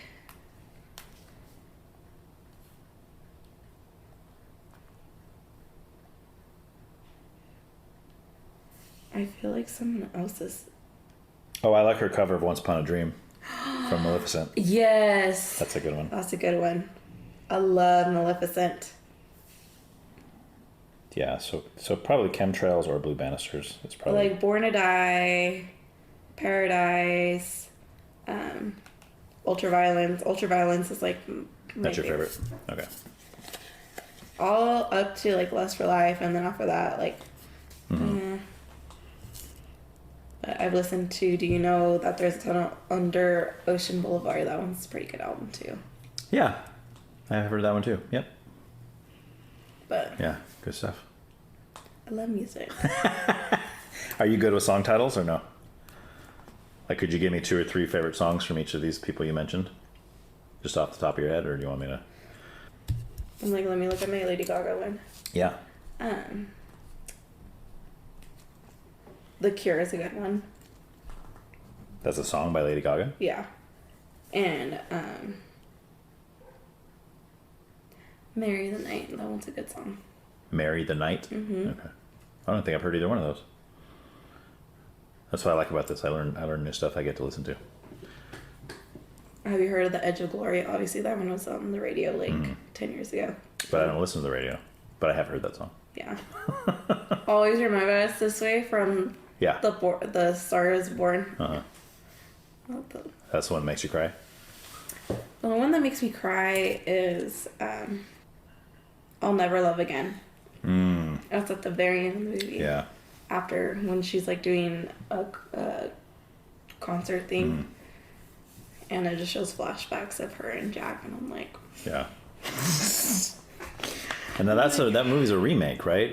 Yeah, there's the Judy Garland... I believe Judy Garland? Who was the... I don't think it was Judy Garland. Who was the original? I don't think it's Judy Garland. I don't think it was that old. I could be wrong, though. Are you looking it up? I am. Good. I think... 1937. It was Janet... Oh, that's even older than... Gaynor, I think. Really? That's from 1937. Oh, maybe there was another remake then in the middle because... Well, there was one with Barbra Streisand. That's the one I'm thinking of. Yes, Barbra Streisand. Yep, who I can't stand, but that's okay. And Chris Christopherson. Yes, which he's all right. I mean, he was part of the Highwaymen with Johnny Cash and those guys, Willie Nelson. So that was kind of cool. And he just passed away too, I think. Willie Nelson's the only living one. I know. And he's like 145 or something. He's like 90 something. He's up there. He is up there. Yeah. All right, so that was Lady Gaga. How about Amy Winehouse? Can you give me 2 or 3 favorites from her? Rehab is basic, but I love that song. Yeah. Me and Mr. Jones. Oh, I love when that song comes on. Yep. And then Tears Dry on Their Own. Okay. And Hosier. Hosier? Hosier. Ooh, Work Song. Too Sweet, Too Basic Now. It was a really good song. Angel, Small Death, and Codeine Scene. And then Cherry Wine. I think that's a cover because that song on the album is live. Okay. But he's a really good singer. Have you seen him live? No, I wanted to. Oh, okay. Someday, if he goes back on tour. If he does it again. And SZA. Ooh. Which sounds like scissor, but like saying it like in a gangsta way, you know? She,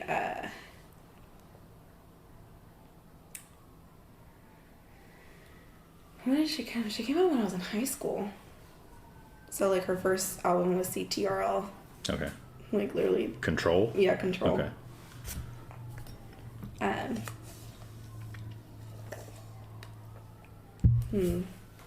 like all of her songs, so I'm like, this is tough. Oh, really? She's like one of your, like, way favorites? I think because, like, she was really big when I was in high school. So, from, like, her first album... Everyone was into The Weeknd. Oh, yeah. Anything is a good one. Okay. 20-something. Now let me pick something from her like latest album. Ooh, Love Language. Okay. With her. She has good songs. Very. Is there any songs you don't like by her? Any skipping ones where you're like, that sucks?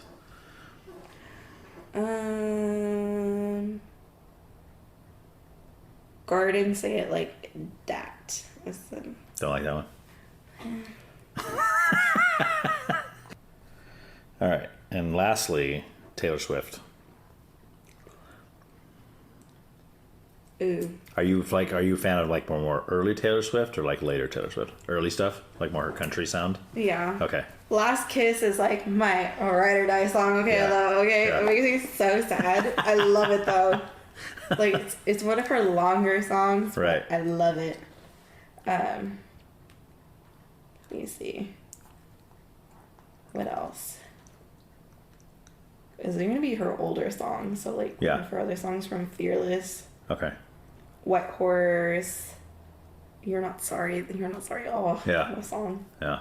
Forever and Always. 15. Yeah. We were watching on VH1. Oh, yeah. And they would do, like, the music videos. Yeah. Like pop-up video. Yeah. What's another? They're going to be older ones. Let's see. She has so many albums. I know. She's gnarly. She comes out with one every... She probably was releasing one right now while we're doing this podcast. And we'll be like, hey. I don't know. Everyone's, like, on a karma kick. They're waiting for Reputation re-recording and debut. That's probably my least favorite Taylor Swift album is Reputation. I don't know why. I didn't like... I mean, there's some songs there I do like, but overall, it's probably my least favorite. Midnights. I'm going to go with Midnights. That's a little newer. Yeah. My favorite one is Snow on the Beach with Lana Del Rey. Okay, yeah. But the one with more Lana Del Rey. Right. Because they're like, oh, we can't hear her enough. And we're like, we want more Lana. Yeah. So she did Snow on the Beach with more Lana Del Rey. Well, all of her featured artists are almost always that way, though. Like, even with the one on the new album with Post Malone. It's like you wouldn't even know he was in it, though. I love Post Malone. You have to read featuring Post. Like, he doesn't have any solo stuff. He's like just singing harmonies with her or whatever. It's like, do you listen to Post Malone? Have you listened to his new countries? No, not a whole lot. I think I would like it, though. There's a song with Hank Williams on it. Oh, Hank Williams the third, probably? Probably. Okay. It was really good. And then there's one with like Tim McGraw. Okay. I love. Yeah. I like that kind of newer, like, I don't know what you call it. It's country, but it's kind of like Hank Williams Jr. There's one Martin Wallen. Hank Williams Jr. Yeah. Okay, so he's pretty up there too then. Blake Shelton, Dolly Parton. Yeah. Brad Paisley, Luke Combs, Lainey Wilson. Okay. I like Lainey. Jelly Roll. See, that's who I was gonna say. It's kind of like rap country. Yeah. And then Grace Stapleton is really good. Okay. And then you have Hardy. Never heard of Billy Strings. But yeah, my parents are going to go see Post Malone and Jelly Roll in Vegas. Oh, nice. In May. Jelly Roll played Midstate this last summer. I know. And I missed it. I couldn't get anybody to go with me. Yeah. Really? And I was like, dang it. But yeah. I wanted to go. He's got some really cool songs. And I told my mom, I was like, I want to go because they have a timeshare in Vegas. Oh, nice. And they had an extra room. And I was like, I want to go to the concert. Like, tell your friend to get me a ticket so I can go. Right. I'm not going to tell her. Oh. Get tickets. I'm like, this album is so good. Like, yeah. I would pay $300 to go see him. Yeah. Yeah. And so, for good seats, maybe. I don't know if I paid $300 for like nosebleeds. Yeah, I don't know what their seats are. Yeah. But I know it's at Allegiant. But they went earlier this year to go see country. It was like all these country artists, so like it was just a full lineup. So they saw Morgan Wallen, they saw Jelly Roll. I don't know who else did. Yeah. Morgan Wallen's the one I was mentioning earlier without saying it, but that's the one that when he got drunk with a friend and the neighbor recorded him using the N-word or whatever, and then they canceled him for like 5 minutes, and then he came back and like outsold everyone else and was winning all these awards, you know, just like, which is, I mean, we'll get more into that in politics, of course, that's kind of a political subject, but I mean, that whole idea of canceling people. And he's going to jail for like 7 days. Yeah, right, you know, but for his DUI. But it didn't kill his career, is my point. Like, to where maybe 5 years ago, stuff like that happened, it literally kills people's careers. Like, you never hear from them again. If they say something that is offensive or they have an opinion that other people don't like, and then Hollywood just paints them out to be this kind of person, and then everyone's, oh, that guy, I hate that guy. So you don't even know that guy. Yeah, but he did this and this. I said, you don't even know if he did that. You're just watching what you see on the news, you know, you don't even know what happened. But we tend to just flock to that, you know. Yeah, I'm like thinking, I was like, what recent artist got in trouble? I'm like, we've never heard from again. Right. I can't think of any. Yeah, it doesn't happen as much anymore. Have you ever heard the song by Taylor Swift? Back to Taylor Swift. Have you ever heard Ronin? It's just a single. It wasn't on any album. It is like probably one of the saddest songs I've ever heard in my life. Was it her earlier? I I think it's around Red era. Okay. Yeah, so it wasn't way earlier. But I might be wrong on the date, but I think that's about where it came out.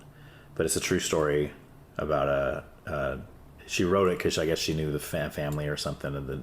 But it's written from the perspective of the mom, whose son gets cancer, and watching him. He's like 4 years old. It's terrible. It's like, yeah, don't listen to it while you're driving. The saddest song you've ever heard in your life. Well, I don't know if I could go that far. It's one of them, but yeah, I can't listen to it when I'm driving because I have a whole list of songs I cannot listen to while I'm driving because it's like, no, it's hard to see. But yeah, that's definitely one, so you should check it out. But only when you're sitting on your couch or something. So I wonder if it's on Spotify. I'm sure it is. Yeah, I'm sure it's on. What's it called? Ronan. I think it's Ronan, I believe. That's the little boy's name. It's Ronan. Oh, yes, I see. Yeah. It's on her Red. She did one for Taylor's version. Oh, really? On the Red? Oh, I got it right. Yes. Score! Another one of her sad songs is Bigger Than the Whole Sky. Yeah. That makes me cry. Yeah, that's a good one. Yeah. I love, you know another one I love too? It's on, I love her Folklore and Evermore albums. I like her. That's my favorite style of hers, is kind of the folksy kind of stuff. I think that's why I love like her old, like her first album and that kind of thing. But there's a song, I think it's on Evermore. No Body, No Crime. Isn't that a cool song? That song. It's so good. That's like so good. the story's cool and just the way it sounds is just awesome. Yeah. I haven't listened to it in a minute. Yeah, that's a good one. But I was always on like right. my rotation. Yeah, it's a good one. Now you got to listen to it on the way home. I know. I will. Because you're not going to listen to Ronan on the way home because that will make you cry and then you'll crash. So No Body, No Crime. Yeah, No Body, No Crime. That's good a one. good song. Yeah. I remember I used to blast that at coffee time. Oh yeah, yeah. That's awesome. Do you follow politics, or do you kind of bury your head in the sand, or do you like what kind of? Right now, yes. Okay. Just with everything like going on. Okay. But. Well, we're gonna have to elaborate on that. And by the way, like we can disagree, and that's totally fine. Like push back on anything that I say. Oh. Because I might say something. We all like, have our opinions. Right. That's true. And that's what we're here to talk about. So. So to go into it. Yeah. So when I worked at Coffee Time, I pretended to be like Republican so I could make more tips. Really? Yes. You would. Why would you make more tips as a Republican? Because all the Republican people would come in. They tip better? Yeah. Really? You talk about Trump, you get more money. Oh, I see. So like, but wouldn't you run the risk of like, because a lot of people in this area hate Trump. Wouldn't you run the risk of like getting yelled at or not tipped? Like, how do you gauge it? How do you know who is going to be a Trump supporter or not? It was just like I knew like specific ones because obviously they have like the telltale. Oh, okay, signs. Yeah. If they got a big Trump bumper sticker or they're flying an American flag or something, it's kind of. I used to have this. I had this one regular that gave me and Taylor a Trump 2020 beanie. Okay. I gave it to my dad because my dad's a Trump fan. Oh, okay. It's like. Yeah. Here. Yeah. So you love Trump. That's what I'm gathering here. You're a big Trump person. You're so happy he got reelected. You know.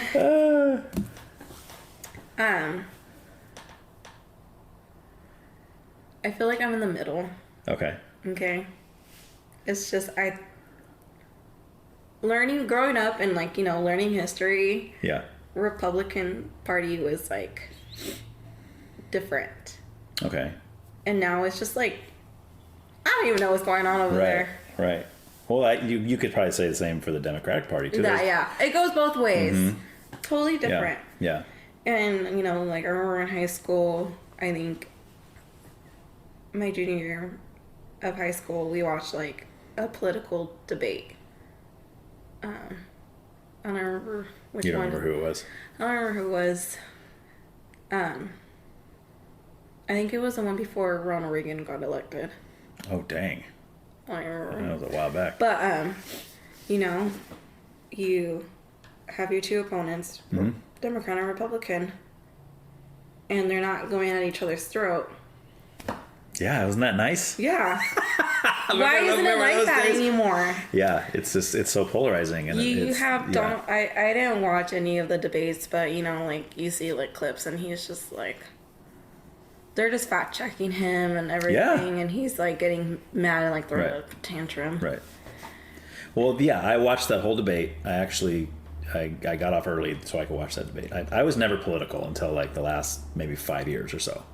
And I really wanted to watch that debate, and I watched the debate, and I think that they were smart. Democrats were smart because they knew how to get Trump into 5-year-old Trump. All you have to do is mention your crowd size. And he gets all, he's got to talk about, oh, my crowd size is bigger than everybody's. It's like, dude, and he starts acting like a little kid. He made him look stupid. And then Kamala's got this big grin on her face because she knew. She's like, I got him, But talking about the moderators in that debate, they did nothing but fact check him nonstop. Didn't fact check her at all. And Kamala fans will say, oh, that's because she didn't say anything that was wrong.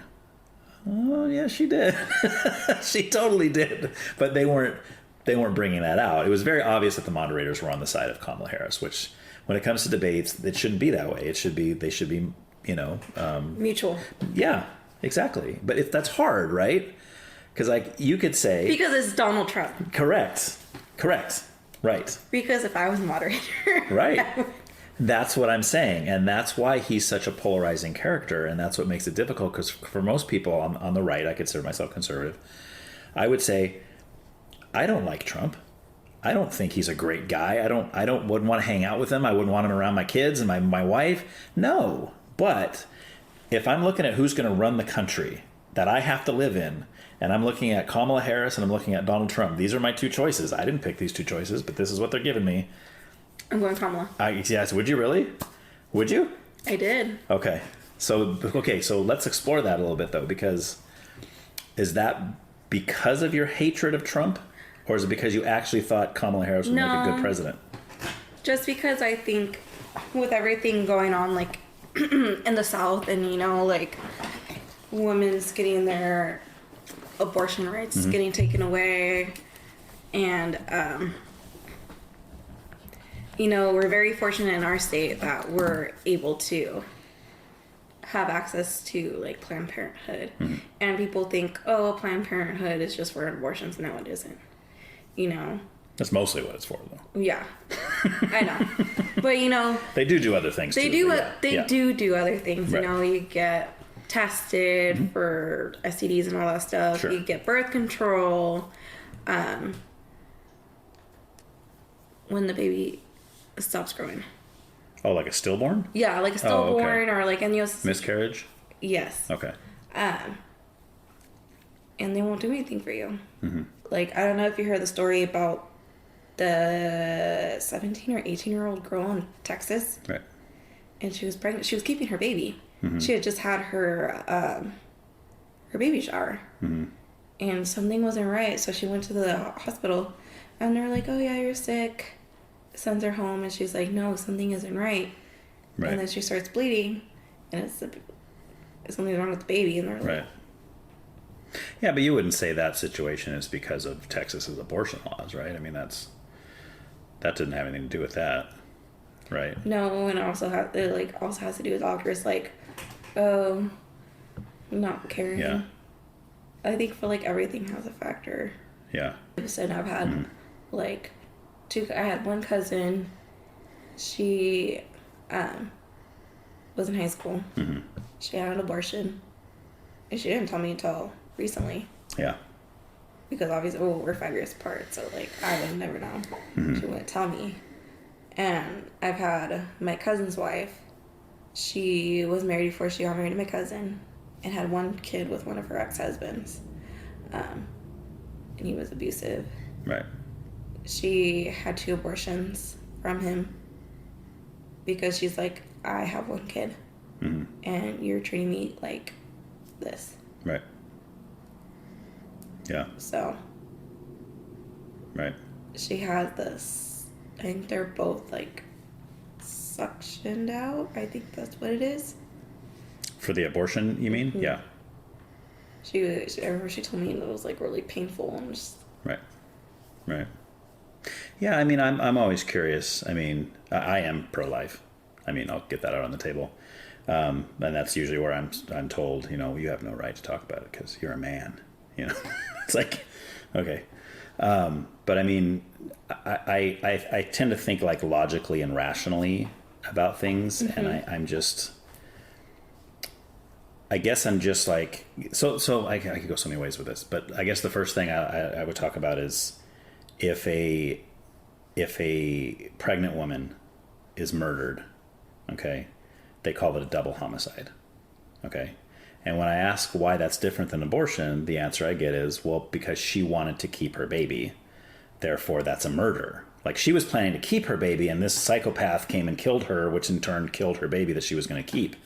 But if a woman decides to kill her own baby that she doesn't want, that's okay, but the other one's not.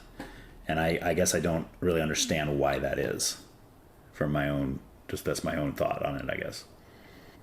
But everyone's situation is different. Sure. Oh, absolutely. That's true. Yeah. Because right. You could go in there and you could see all these people.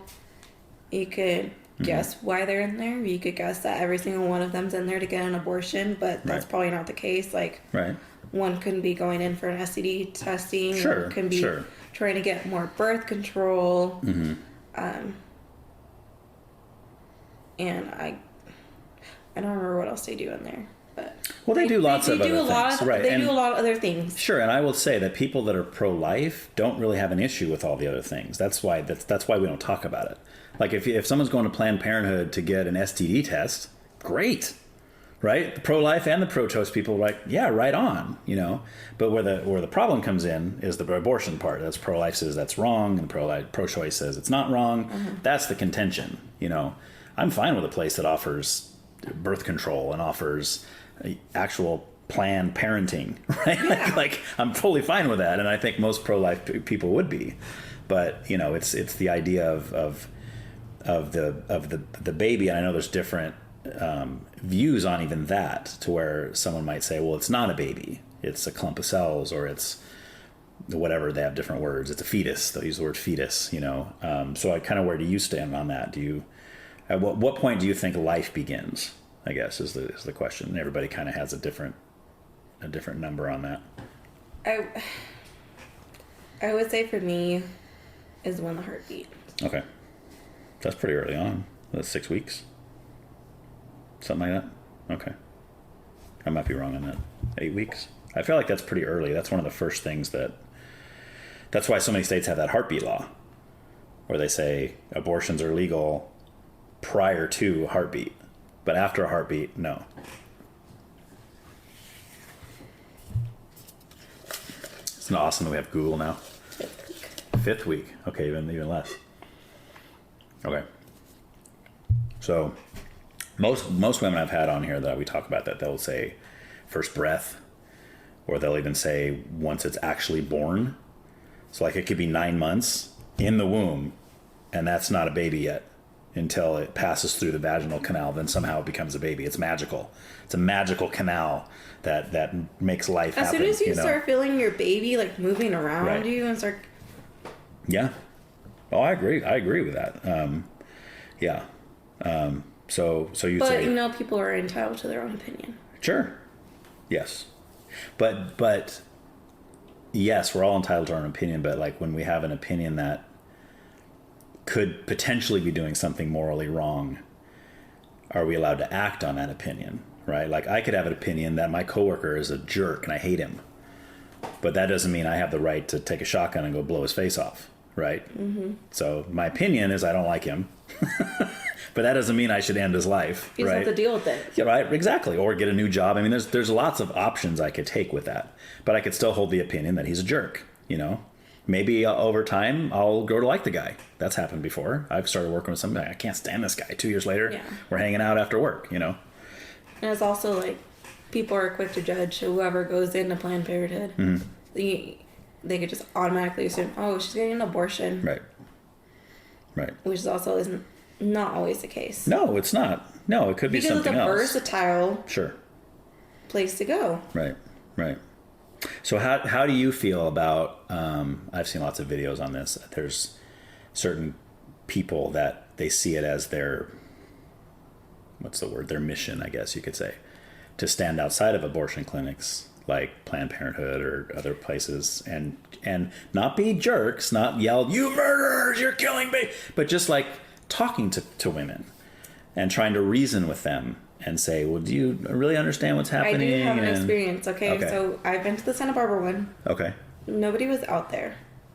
Okay. But when I went to the one in Slow, there was a van. Okay. It had a picture with all these little kids and babies on it. Oh, like... And then there was another, they didn't say anything, it was old man's. Luckily, thank God. But the lady, she was just like, whatever you have to do in there, I'm praying for you. Right. So you're okay with that? You're okay with somebody saying that to the women that go in, but not necessarily trying to convince them not to get an abortion? Like if they're like out there like rioting. Right. Well, see, I'm with you on that. I don't think, even being pro-life, I don't think that's okay. I don't think that's helpful. I don't think it does any good. I don't think you're going to convince anybody not to get an abortion. You got nothing better to do right. than to stand outside of Planned Parenthood. Sure. And be a jerk, right? Like I might say something different about somebody who's trying to lovingly maybe convince someone not to get an abortion, right? So I guess that's what I would ask you. Like, do you think there's any situation, like lovingly, like if someone was not being a jerk, they weren't yelling at you, they weren't like calling the girls going in there murderers or anything like that. They were just simply wanting to have a conversation and say, hey, would you talk to me for a minute? I want to share with you why I don't think you should do you think that's always completely off? That's not okay? Or do you think there's a way to do that is okay? I wouldn't be upset about it. Okay. If you come at it like a mutual, like, if you're being mutual about it. What do you mean by being mutual? Like, not being pro-choice or pro-life. Like, just being in the middle. Okay. Like, let me hear you out. Yeah. Well, you could do that I could do that as a pro-life person. Yeah. I could say, hey, I'm pro-life, but I'm willing to hear your reasons for your being pro-choice. I mean, and I've said before, if someone can convince me to be pro-choice, I will. I said about all my beliefs. If I can be convinced otherwise, I will change my beliefs right on the spot. Because I'm interested in doing the right thing, not the wrong thing. And I said that about, when we get into spirituality, my beliefs there, I say the same thing. Look, if all my beliefs are bogus, I don't want them. Why would I want them? I don't want false, I want true. So, but I've seen videos where like people there's one guy I know, Jeff Durbin. He's in Arizona. He's actually a pastor in Arizona. And he has, where he has videos of him being outside Planned Parenthood or other, that's the name we always use, Planned Parenthood, but there's other ones. And they'll just kind of hang out there and they'll try to talk to people. And sometimes the people are very hostile, F you, get out of my face, leave me alone, yelling and screaming. But even then, he's always very calm. He never yells back. He's never angry. He's never mean. But he is attempting to convince them that abortion is not okay, right? But again, he's doing it not in a mean way. Because I have seen, like I said, I've seen the videos of the people. You're murdering your baby, you terrible, horrible person. You're going to go to hell forever, blah, blah, blah. Who's that helping? That's not helping anybody. I've never once seen a woman hear that, walk into an abortion mill and go, oh, wait, really? Oh, never mind. I'm not going to get an abortion now because of what you just said.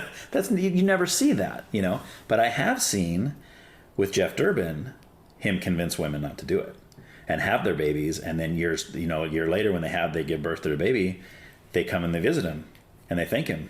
And they say, I'm so glad, look at this little child. I'm so glad that you convinced me not to do that, So what are your thoughts on like that? Do you think he was in the wrong for doing that?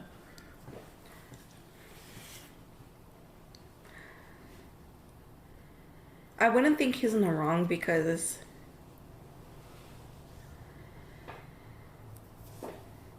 I'm only saying that because you're not coming from that point of view of yelling. Right. Okay, if someone was yelling at me, I'm still going to do it. Sure. But if someone can convince me. Right. Like the pastor. Yeah. Sure, I would. You would listen? I think I would be willing to listen. Okay. But then also, like, still weigh my options of, like... Of course. That's the whole point. Yeah. Right? Yeah. To have all the options on the table. But But what do you think about, like, when they say, like, when they have ultrasounds and they say, I forgot what the percentage is. This is why they're trying to pass certain laws that say before a woman can get an abortion, she has to have an ultrasound. Yeah, and your first ultrasound is like at 8 weeks? Something like that, yeah. Which is hard because what you just said with heartbeat, so that's after that, right? But they show that statistically a lot of women, when they see they see the ultrasound picture, a good percentage of them decide not to abort the baby. So I think that's interesting. You know, I feel like we've as a society, we use certain words, like I said, like fetus or like, you know, clump of cells, and we kind of make it sound like it's just another body part. You know, it's I heard some women, it's no different than having your appendix out. You know, they'll say. Do you kind of believe that, or do you?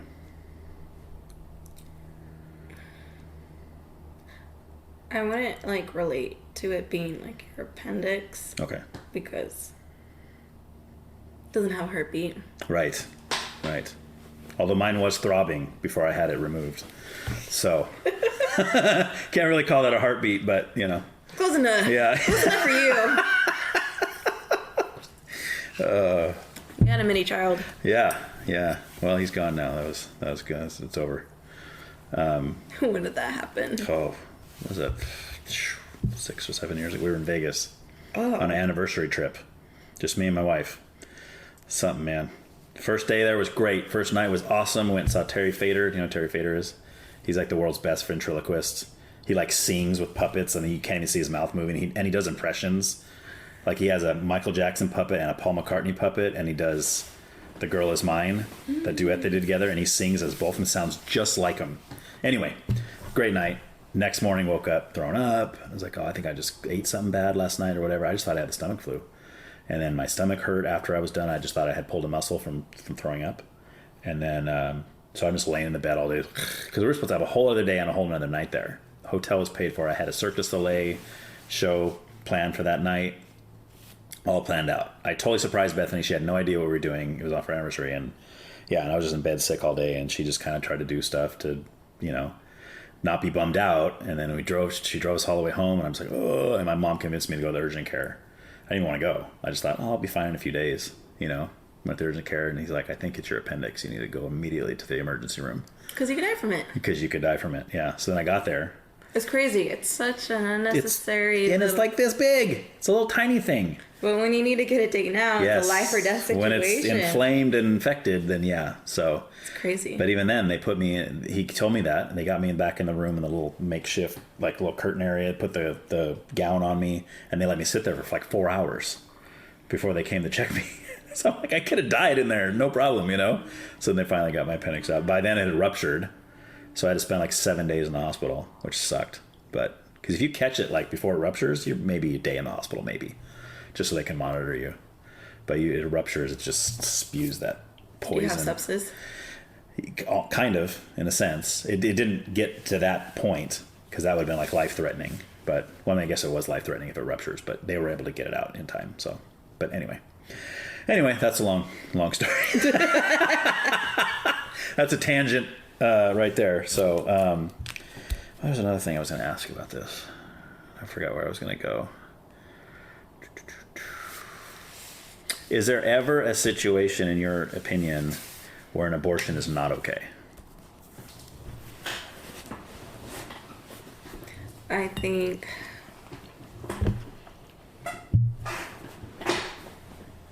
if you just keep constantly, like I know someone who's constantly... Oh, like using it as birth control kind of thing? To get pregnant, go get an abortion, get pregnant again, go get an abortion. Is that what you mean? Yeah. Okay. So you think there should be like a term limit? Like you've already had 2 of these, you're done kind of thing?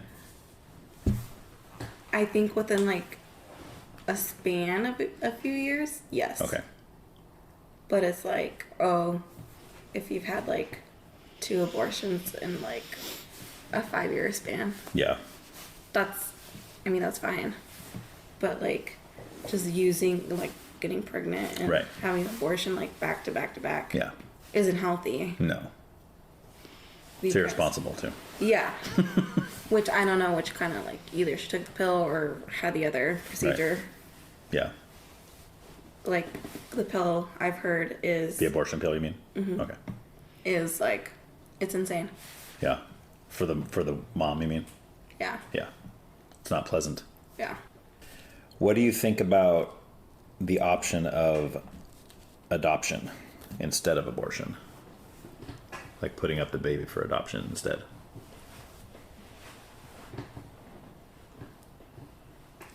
If you're able to keep your kid, yeah, like Juno, like the movie Juno. Mm-hmm.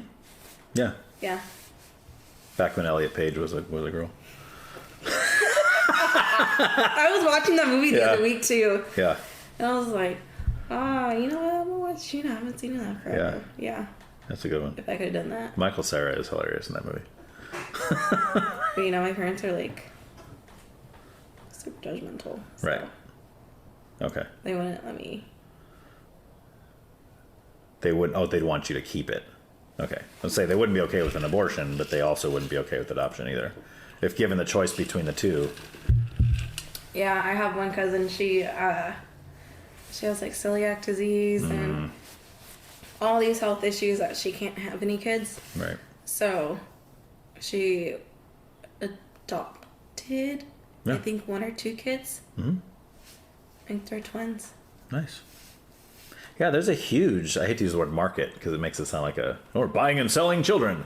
No, but there's a huge market for adoption. There's so many couples in the country that desperately want children, but they can't have children. Like they just physically cannot have children. So. And I also, like, one of my regulars, all of their kids are grown up. They're out of the house. Mm-hmm. But they foster. Oh, yeah. Yeah, see? That's rough. Fostering is rough, I think. I think I could adopt easier than I could foster. Right now, they're fostering 3 kids from Mexico. They're Hispanic. Okay. They speak Mixteco. So it's a Oaxacan version of Spanish. Okay. Which is, like, confusing. Yeah. It's all confusing to me. I don't speak any versions of Spanish. I don't speak Spanish as good as I used to. I understand more than I can speak. Okay. And so I've had a Mixteco customer. I don't remember what show, but I could not understand what they were trying to say. Okay. And I was like, huh? You say no comprendes. No hablo español. Yeah, exactly. Do your parents speak fluent Spanish? My dad does. Okay. My mom's, she may be half Mexican, but she's a white girl. Yeah. She don't know anything. She's the one the other Mexican girls make fun of her. Call her, what do they say? Weto or weta? Weta. What? Or gringa. I remember that from high school. That's an old word. They call it. My Hispanic friends used to call us that. They used to call it white guys that. I call my dad a beaner. Do you? And how does he take that? Does he laugh? I think that's funny. He called me a wetback, and I'm like, I'm not a wetback, you're a wetback. Okay. That's funny. Okay, you're an anchor baby. Yeah. It sounds like you have a good relationship with your dad, though. Yeah? So? Yeah. So. You're more of a mommy's girl or daddy's girl? No. All right, so let's leave the abortion for the time being. Is that the main reason why you think Kamala Harris would have been a better president than Donald Trump? Or No. are there other reasons too? No, I think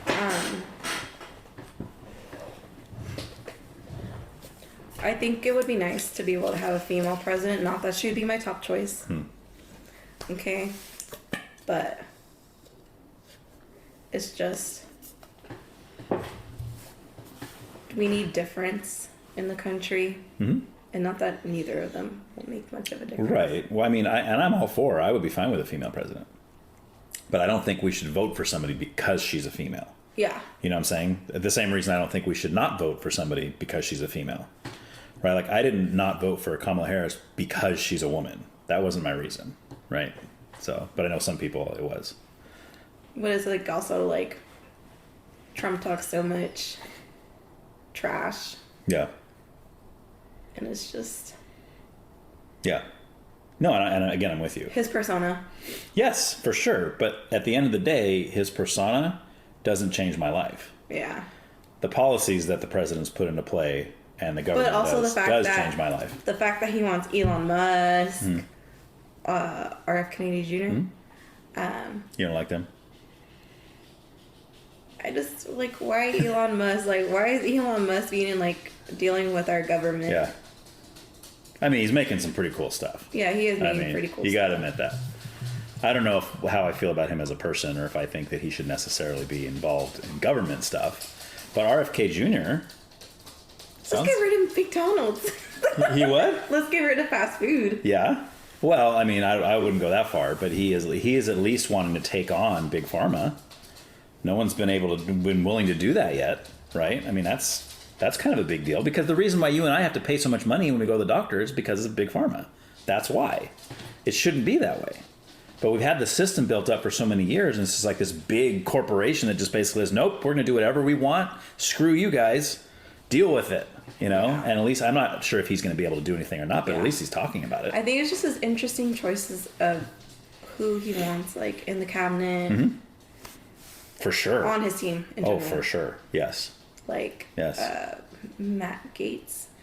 Yeah, but he's gone now. So yeah, he's gone now. We don't need to talk about him. Yeah. I think most conservatives and Republicans were kind of like, nah. And I think that's probably why he resigned. But he's not in. He paid girls for sex. Yeah. Yeah.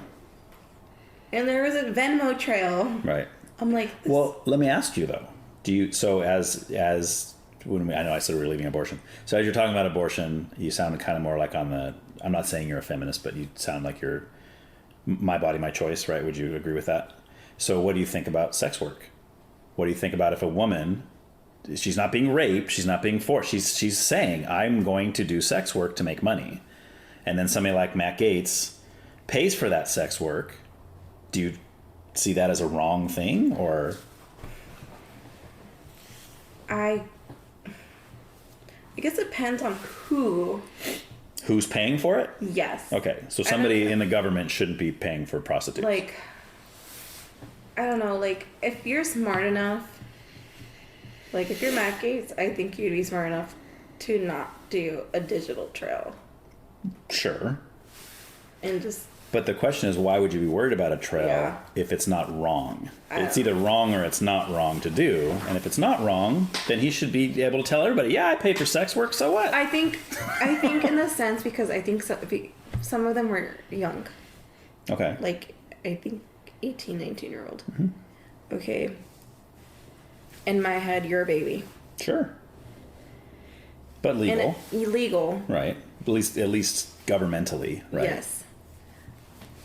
And I get it. You have to, like, if you're doing it, you need to make money to provide for, I don't know, your situation. It could be for your family. Right. I understand that. But I guess if you're older, okay, anything older than 21 and up. Okay. Do what you have to do. Right. But I feel like if you're anything younger than that, I'm like... Yeah. It's like, if your kid... Well, I don't want to say your kid, but... You know. You can use hypothetical. That's all right. It's just a baby. Right. Right. And you're young and naive. Of course. I remember being young and naive. Yes. Of course. And there's definitely a level of taking advantage of there. Yes. And morally, I would agree with you. More regrets. Yes. Yes. When you're older. Welcome back. And I would say morally, I agree that I think sex work is morally wrong. I don't think it should be legal. I don't think, but from the attitude of liberalism where we say, no, people should be able to do whatever they want as long as they're not hurting anybody else. Yeah.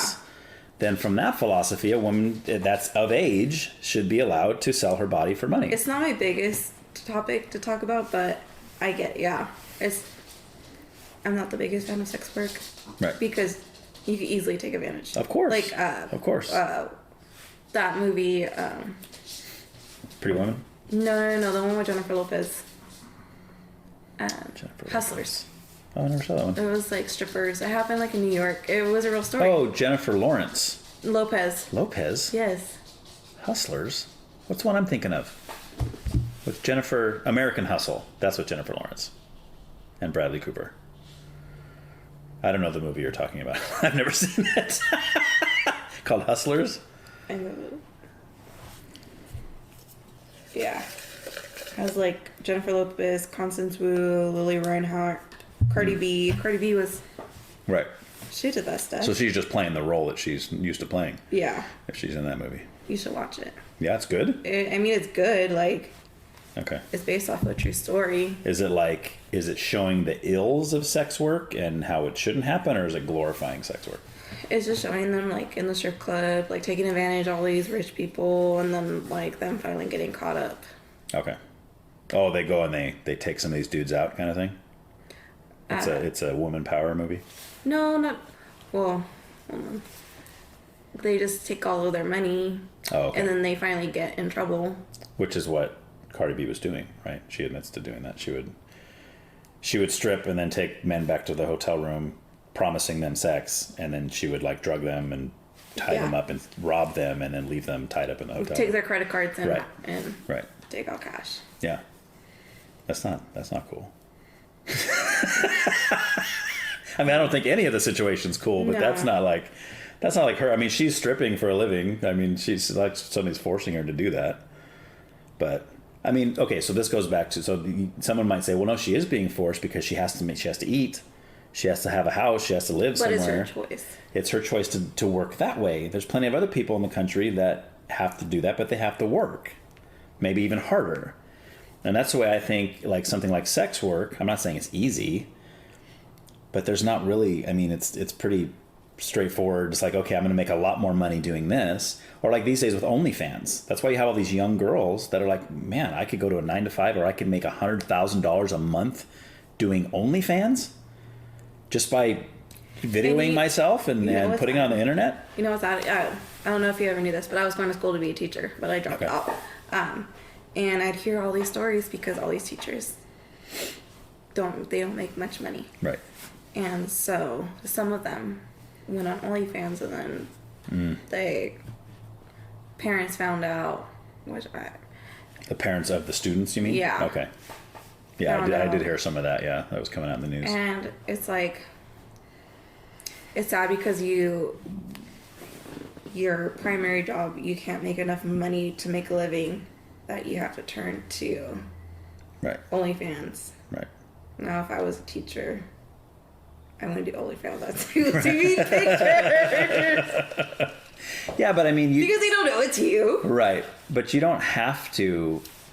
I don't think there's ever, I shouldn't say never. I think most of those situations, though, it's a matter of you can make a living. Yeah. You just want more stuff.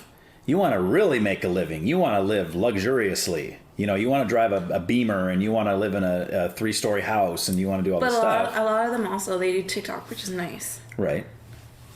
So they make money off of TikTok. You mean non-sexual stuff on TikTok? Like just being an influencer? Yeah. Okay. Like, there's one teacher that I follow. She does, like, the calligraphy. Okay. Where she has, like, all of these whiteboard pens, and she, like, rate these pens, or Expo pens from, like, the 80s or 90s. Yeah. I think that's great. I think that's a cool tool the internet can be used for. Or, like, a lot of them, like, do, like, Etsy shops. Mm-hmm. Yeah. So...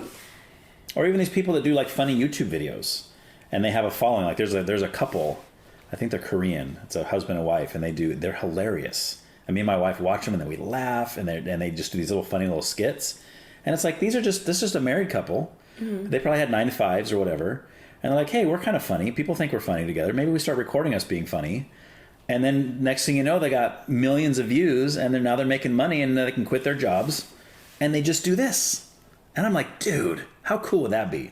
Yeah. You know how much I would love that? Just me and my wife making little videos, being funny, and we don't have to work. And that would be our whole source of income. That'd be so awesome. I feel like all that stuff is complicated to do with your taxes, though. I'm sure. Yeah. Plus, only 1 out of 1,000 of those funny people actually makes that living, you know? It's just like musicians, same kind of thing. You know, I always have to give my kids that, because I have 2 kids that are musicians, and they're like... I tell them, hey, I'm all for it. I'm going to push you for your dream. I hope you go for your dream, but have a fallback. Just because you can be really talented and be great. and still never make it in music, right? Because for your favorite singer and your favorite artist that you hear, oh, this is so great, you need to realize there's like 1,000 other people just like that are just as good as that guy, but they never made it because for whatever reason they picked that guy. I like his hairstyle, or I like where he's from, or whatever, right? The record label's just kind of like, oh, I'm going to pick that guy, you know? So anyway. Picking and choosing. Yeah, not always based on talent.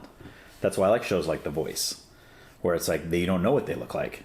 You're basing it simply on what they sound like. That's it. You know, they could be 800 pounds and 85 years old or something, and sound fantastic. And normal Hollywood, normal music industry would never give them a shot because like, oh, this guy's not Wasn't nice to Kelsey look at. already on The Voice? Maybe. Is that how she got? I never saw her on there, but maybe. She's the country one, right? Yeah. She's kind of newer, right? I never watched those shows. I just know Kelly Clarkson and Carrie Underwood from like American Idol. Right. And I think Kelly Clarkson was She was the first season. Right, she won the first season of American Idol, but I think she was a judge on one of the shows now too, or maybe that's Carrie. Yeah, she was a judge on The Voice.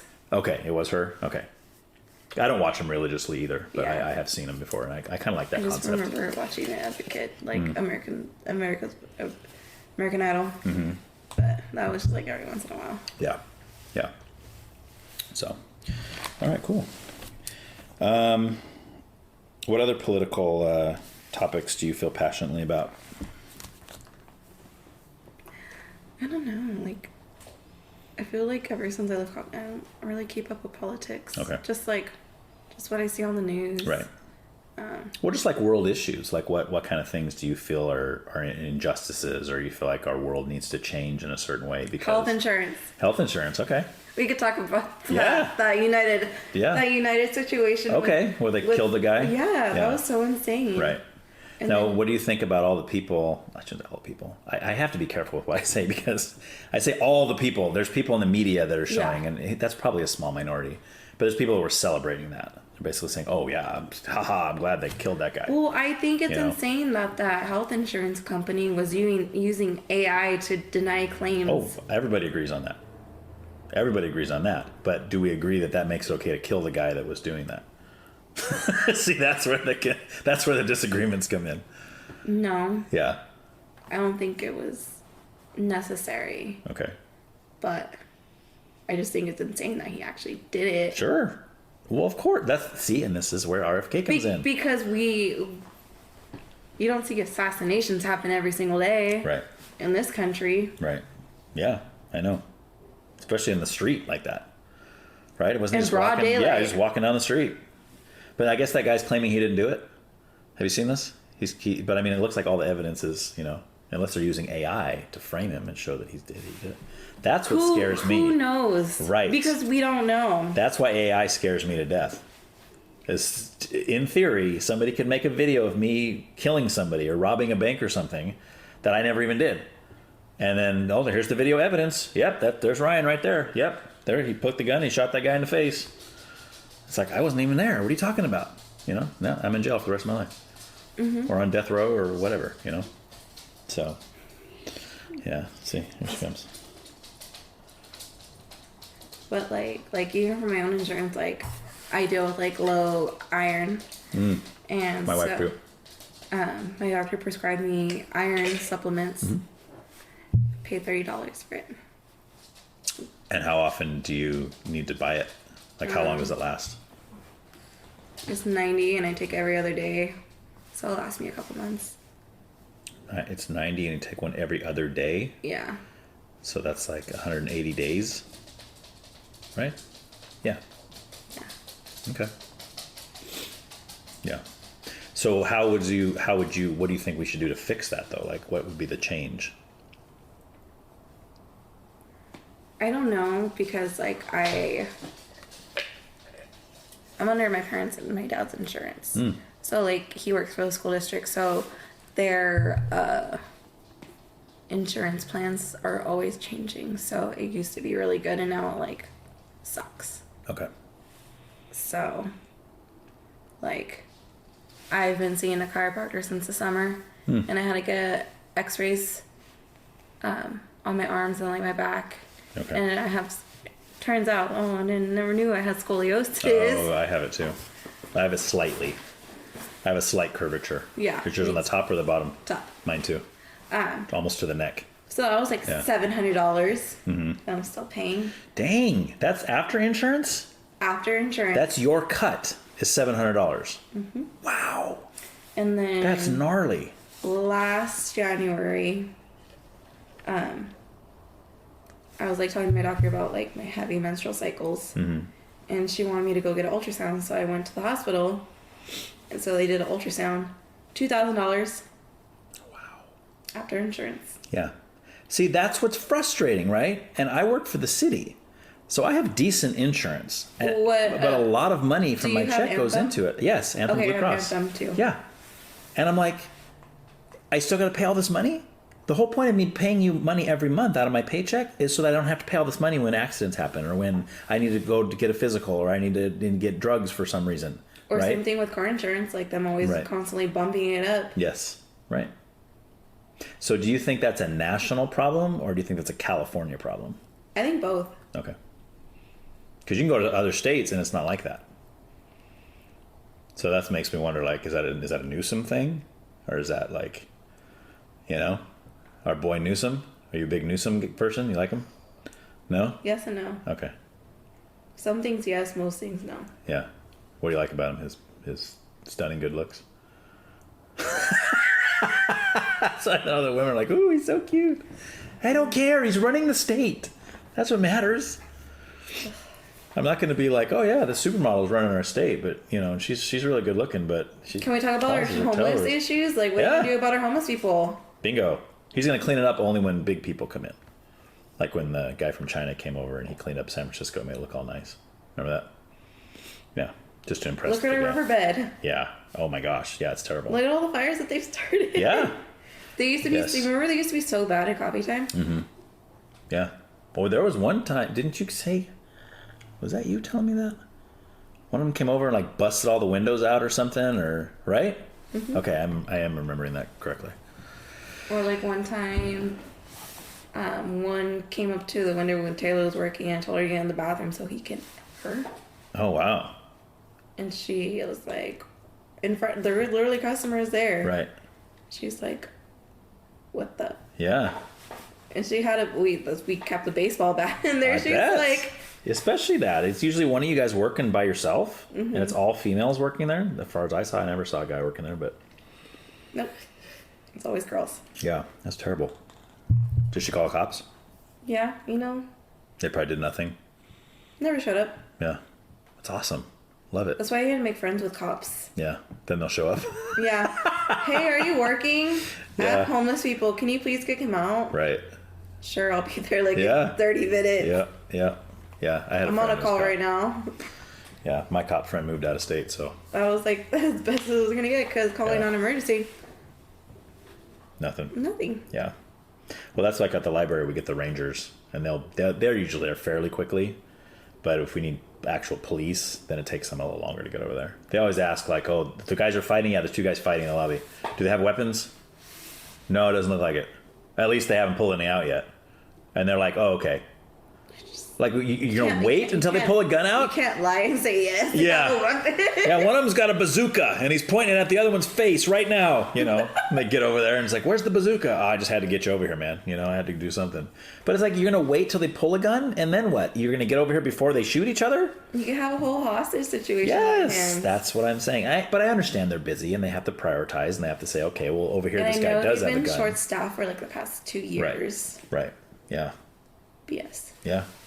Well, but there was a time where police officers were one of the highest groups of people that were leaving their profession because of all the BLM stuff and the defund the police and all that, you know, and the DEI and all that stuff that was happening. Now it's getting better, and I think their hiring has gone back. But I mean, like, I wouldn't want to work as this might be getting dicey, but I mean, like, if I'm a cop and I'm forced to pull my weapon and shoot somebody, let's say because they're reaching in their glove box, they're doing whatever, and I don't know what they're gonna do, and I kill somebody, right? And then if I have a chance of being prosecuted and going to jail for that, I wouldn't want to be a cop. I'm out there risking my life every day, and you're telling me I can't pull my weapon if someone's threatening me and my life? No. Now, if I'm a cop and I'm just going around shooting people for no reason, then yeah, absolutely, throw me in jail, right? That's not okay, But that's usually the case. Is usually something like, oh, the guy was reaching for his glove box, and the cop said, "Put your hands on the steering wheel," and he kept reaching for the glove box, and "Put your hands on the steering wheel," kept reaching, and the guy shoots him, and then it turns out later there was no gun in the glove box, and everybody says, "See, that stupid cop! How dare him!" Blah blah blah. It's like, did the cop know there was no gun in the glove box? No. Put your hands on the steering wheel. Just listen to the direction. I tell my kids the same thing. I don't care if you're not doing anything wrong. You are totally innocent. The cop tells you to put your hands on the steering wheel. You put your hands on the steering wheel. Let him do his search. If there's nothing you're doing wrong, he won't find anything, and he'll let you go. That's the way that works. I don't see a lot of things of cops just running around shooting people for no reason. I don't really see that very often. Yeah, I've never been pulled over, but if I was to get pulled over, I would wait until they came up, and I'd keep my hands on the wheel. Right. And I say, hi. Yeah. I'm waiting till you come up so I can grab my insurance card out of my glove box. Right. Because I don't know. Yeah. If they tell you to grab it. Yeah. And you're like, well, it's in my glove box. Is that okay if I go in my glove box? My glove box is a mess. I don't know where my insurance card is.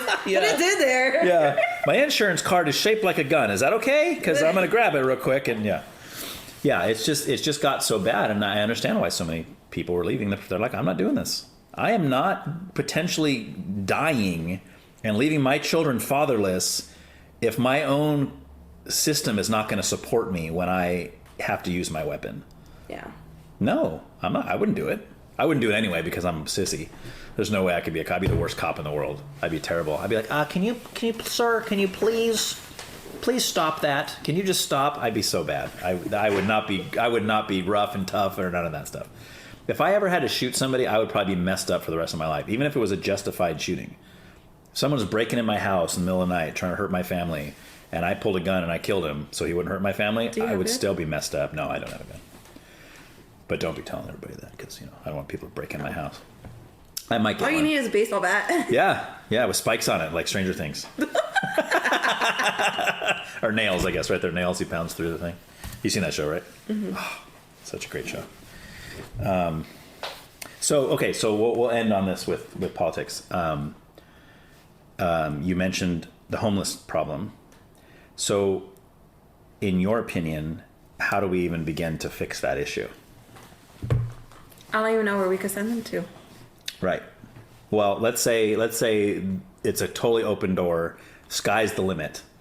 You have all the power and all the money to fix the situation however you see fit. What do you do? I can't even fathom, like in my head, as a normal person. Not as a person with all this power and stuff. Yeah. I'd be like, why can't they find an abandoned town and just... Yeah. Leave them. Like a ghost town? Yeah, like a ghost town. Okay. And then they would just kind of live there and continue in the lifestyle that they were living on the streets here anyway. Yeah. But they would all be around each other. Yeah. And there'd be no law. There'd be no cops. There'd be nothing. They just basically just kill each other off. Live on the boonies, yeah. Yeah. They'd be shooting rats for protein and... That'd be a good movie. That would be. Right? Or a TV show or something. There's these people are living in this abandoned ghost town where there's no law. Well, there's a mayor, right? They have their own mayor. Who does? The homeless people. A mayor of the homeless people? Yes. Here in town? And at the riverbed. Really? Yeah. I didn't know this. Wow. That's impressive. I know. I wonder how you get that job. Saying, I'm going to be the one that's going to be in charge. Yeah. Listen to me. Whoever's the strongest, right? Or whoever's got the most weapons. He's like, I'm the only one with a gun, therefore I'm in charge. It was crazy. They have alcohol. Yeah. They start their own bonfires. Mm-hmm. Yeah. I have a friend who lived that lifestyle for many years. Well, do you guys get homeless people over here? Yeah. Well, it's gotten better because the park guys, the city guys, do patrol that often now. But yeah, for a while, we had full-on tents over here that they would put up. Literally, just tents. Look like one of those freeway overpasses where there's just a... Yeah, even off of Main Street exit. Yeah. On the side of Bradley before Hancock. Right. It used to be bad. Oh, yeah. Yeah. And I don't understand, how they allow that. But they're like, well, what are we supposed to do with them? I don't care. Get rid of. Get rid of it. Right. I mean. But they'd bus them from like Santa Barbara and SLO and drop them off here. That too. Yeah. And that's why San Luis, what used to be very nice. Now it's getting bad with homeless. San Luis is even bad now. And I was like, man, San Luis used to be the place I could walk around and feel somewhat like not dealing with that, you know? But I mean, there's people like, you know, going to the bathroom right on the sidewalks. And it's like, I mean, I was in Portland. I literally saw that happen. Like right in front of me. Guy just broad daylight, just right next to a freeway on-ramp in Portland. We're walking through downtown Portland and homie's got his pants down squatting right there on the sidewalk. I was like, dude, at least find like an alley or some like a bushes or something. Like I'm thinking to myself, okay, if I had to do that, I would at least try to be discreet, you know? I can't tell you how many times I've seen people when I sort of coffee time take a piss over by where the trash cans were, like our recycle. Right. And in the corner over there by, I don't know if you remember one of the, like, the last parking spots by the trash bin. Like on the right, like when I pull in on the right over there? Yeah. Yeah. And it smelled like pee, there'd be poop. It's nasty. Oh, gross. Well, that whole homeless area over there was bad anyway. Like all over there, like behind Little Caesars and like that whole area. Yeah, I don't know how many times they would like break the windows at Lombardi. Oh, the stereo place? The stereo place. Yeah. And then Carcos people, they didn't care. Yeah. I think they broke their windows a couple times. Oh, really?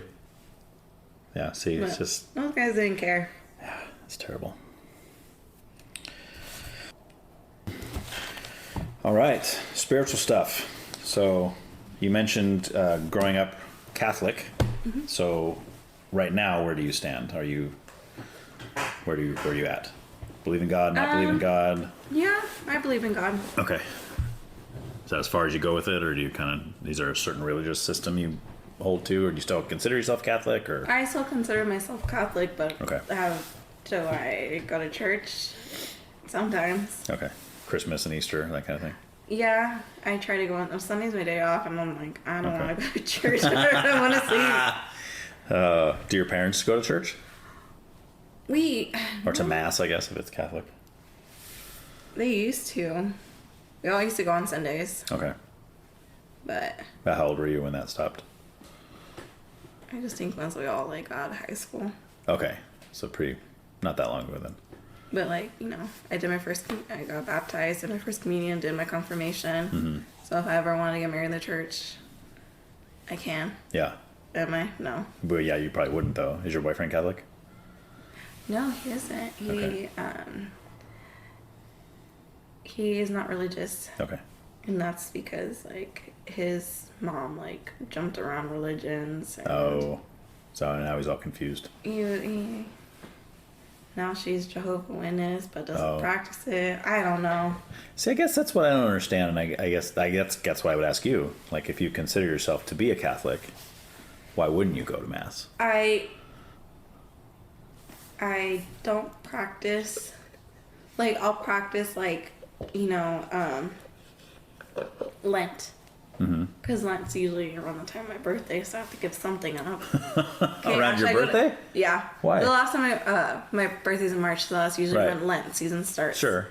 Yeah. So, I think the last time I went to church was for Ash Wednesday. Okay.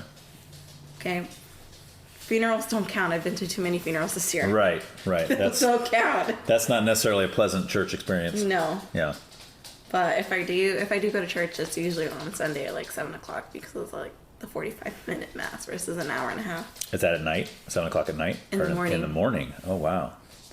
Where all the old people go. Are you an early riser? Okay. Have you always been that way? Yeah. Okay. Just because I've always had to wake up early for work, so even when I'm off, I still wake up early. You just got kind of used to it. Yeah, that's what happened to me too. I'm up at like 4 a.m. every day. But if I'm up at 4 o'clock, I go back to bed. Yeah. Like if I don't have to go to work until 11, I'm gonna go back to sleep. Yeah, till like 10. No, until like I don't know, 8 o'clock. When I try to do that though, I feel like I'm so tired when I do that. Like I need 6 hours of sleep. If I get more than that or less than that, I'm really tired. Mm-mm. But growing up, my grandparents were very like old school Catholics. Okay. Yeah. But my grandma, she dealt with lymphedema in both her legs, so she watched church from like on TV. Oh, okay. Again, the wonders of technology, right? There was a time where you couldn't do that. In Spanish. Yeah. Okay. So there'd be sometimes I'm like over there. Yeah. And I take a nap at her. I would just hang out. I like hang out with them. Okay. Yeah. And I wake up and I was like, oh, we're watching mass. Okay. Yeah. Not that I would understand anything, but. Yeah.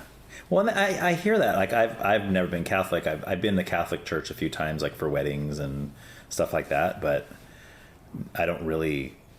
But I've heard a lot of people that do. They say it's boring. Like they talk about a Catholic mass as very boring and that they don't understand a lot of the stuff. Yeah. And they go on like rants. Yeah. So I don't know. And then I used to go to Methodist church, which is like another form of Christianity. Mm-hmm. My mom used to be Methodist. My other grandma, she was Methodist. And my mom grew up in a Methodist church. Oh, okay. The one by where Mervin's used to be, across from Chase Bank.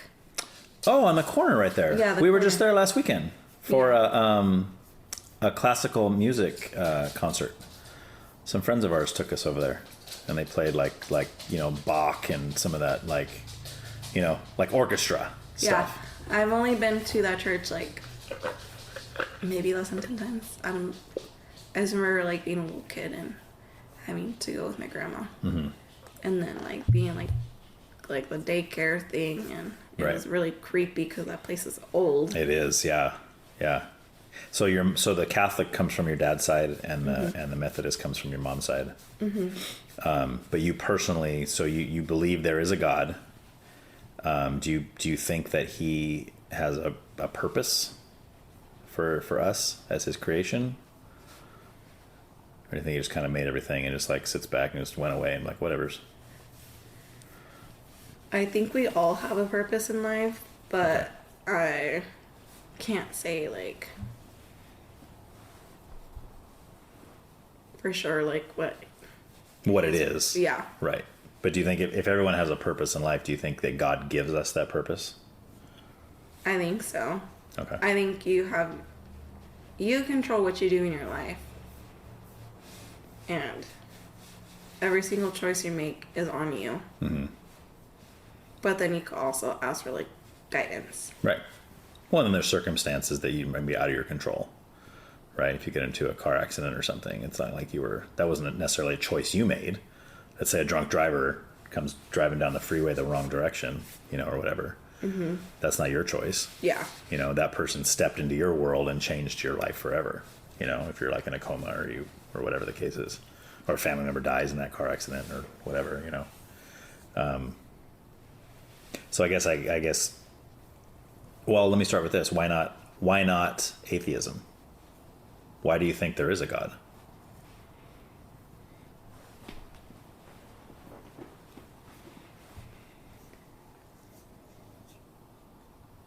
I think we all started from somewhere. I don't know where to go with it, but that's a good answer. It's like it's just being told the story about Adam and Eve. Right.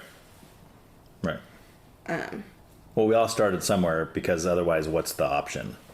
Or maybe an atheist, evolutionary atheist would say, well, we all started as a soup, and then an amoeba, and then we became this and to this. But who created the soup? Right? Like something had to be created somewhere to start some kind of process, right? Things just don't randomly appear out of nothing. That just never happened in history. It doesn't happen now. There's nothing that you can look around you and say that thing just happened, right? So that's why your answer is a good answer. So what are your thoughts on? We're going to talk about like purpose, God's purpose and things. So what about like something like morality?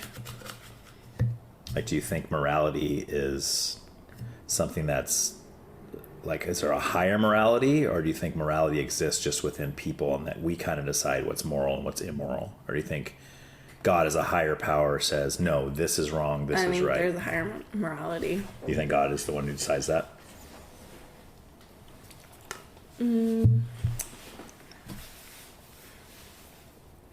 Not too sure. Okay. Do you believe in spirits?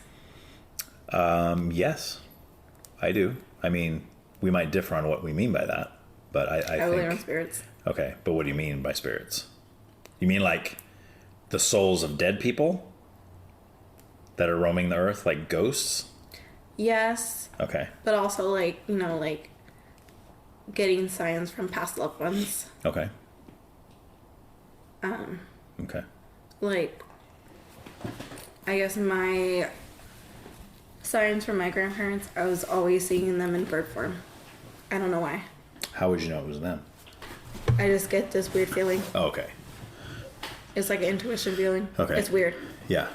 Certain birds, or would the same grandparent be different birds at different times, or? They'd be like, I don't know what kind of birds they're called, but they're like little brown birds.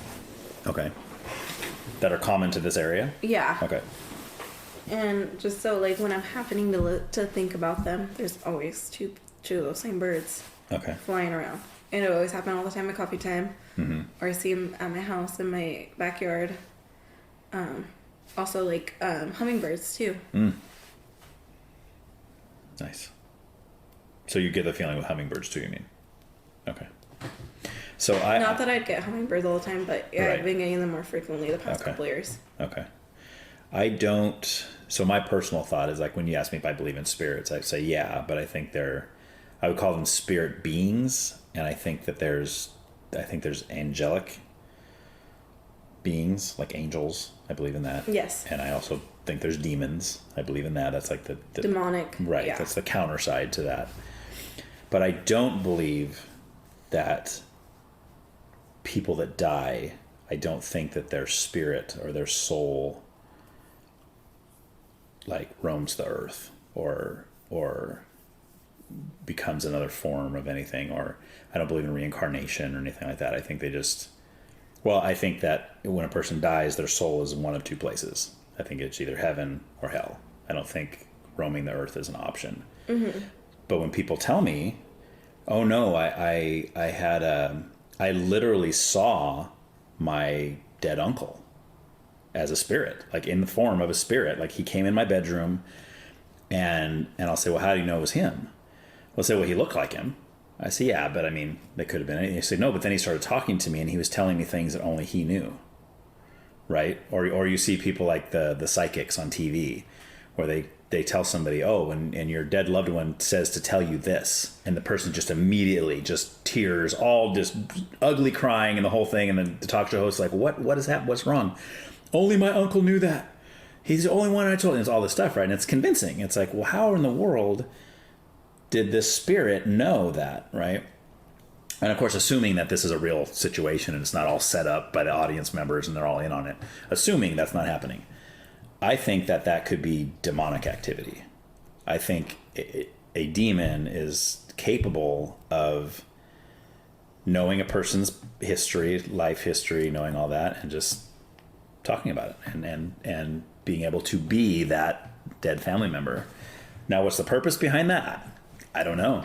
Like, I don't know. I mean, I know people have come away from that and said, well, I don't believe in God because of that. And then I'll think, well, yeah, that's exactly what a demon would be trying to do, is trying to get you to not believe in the truth, you know? Mm-hmm. So, but it's always hard because, you know, you talk to somebody that's very passionate about that. And it's like, oh no, Ryan, I know for sure it was. And I'm like, I don't know, you know, I don't know. I've only had one situation where, what was it? Whose party was it? There was a party at my house. Jason's party, I think. What if I was right? How cool would that have been? I'm like, I just threw a name out there. I don't know, Jason. Oh, dang it. I was like, that would have been so cool if you were like, yes. Dude, how'd you know that? But if you would have said Jacob, I would have been like... Oh, I was close. You were close. Oh. I don't know if it was one of Jacob's parties. I don't remember what it was. It was one of her family parties at my house. Okay. And my cousin's fiance just came up to me and my dad, and he was like, you know, all of you guys were outside, and he was in our dining room. Mm-hmm. Let's say if it was like, the party's out here, and he's like in here. Okay. And someone closed the sliding glass door, and I saw your parents, like, spirits. Like, a figurative, like, like shadow of your of your parents. Okay. Telling that to my dad. And these parents had already passed at that point. Okay. And he was like, I just got a comforting feeling, and like, he's like, I don't even know how to explain it, but your parents are here. And even he was like, it was just like that. Right. Just coming in, checking in. Yeah. But do you think there's any other possible explanation for that? Or do you think that's the only possible? I don't know. Yeah. It's just crazy. Right. Like, after my grandma passed away, my house smelled like this specific perfume my dad used to buy her back in the day. Called Exclamation. Oh, I remember that one. The bottle was in the shape of an exclamation point. Yeah. Yeah. And I was like, why does it smell like baby powder? Like, all I could smell was baby powder. I'm telling you, Dad was like, house smells like baby powder. And he came home and he's like, Did he smell it too? yeah, he smelled it too. Okay. And he's like, it smells like Exclamation. He had me buy a bottle because they don't make it. I had to buy it like off Amazon. Yeah. And I sprayed it and I was like, this is what it smells like. And it was just like random times when it smelled like that in my dad's room, in my living room. Right. And on a couch that she was, like, one of her couches she would sit on, like, specifically in her spot. Yeah. It's crazy. I'm like, I don't know how to... Right. You can't necessarily prove that beyond a shadow of a doubt, right? That's not something that would hold up in the court of law.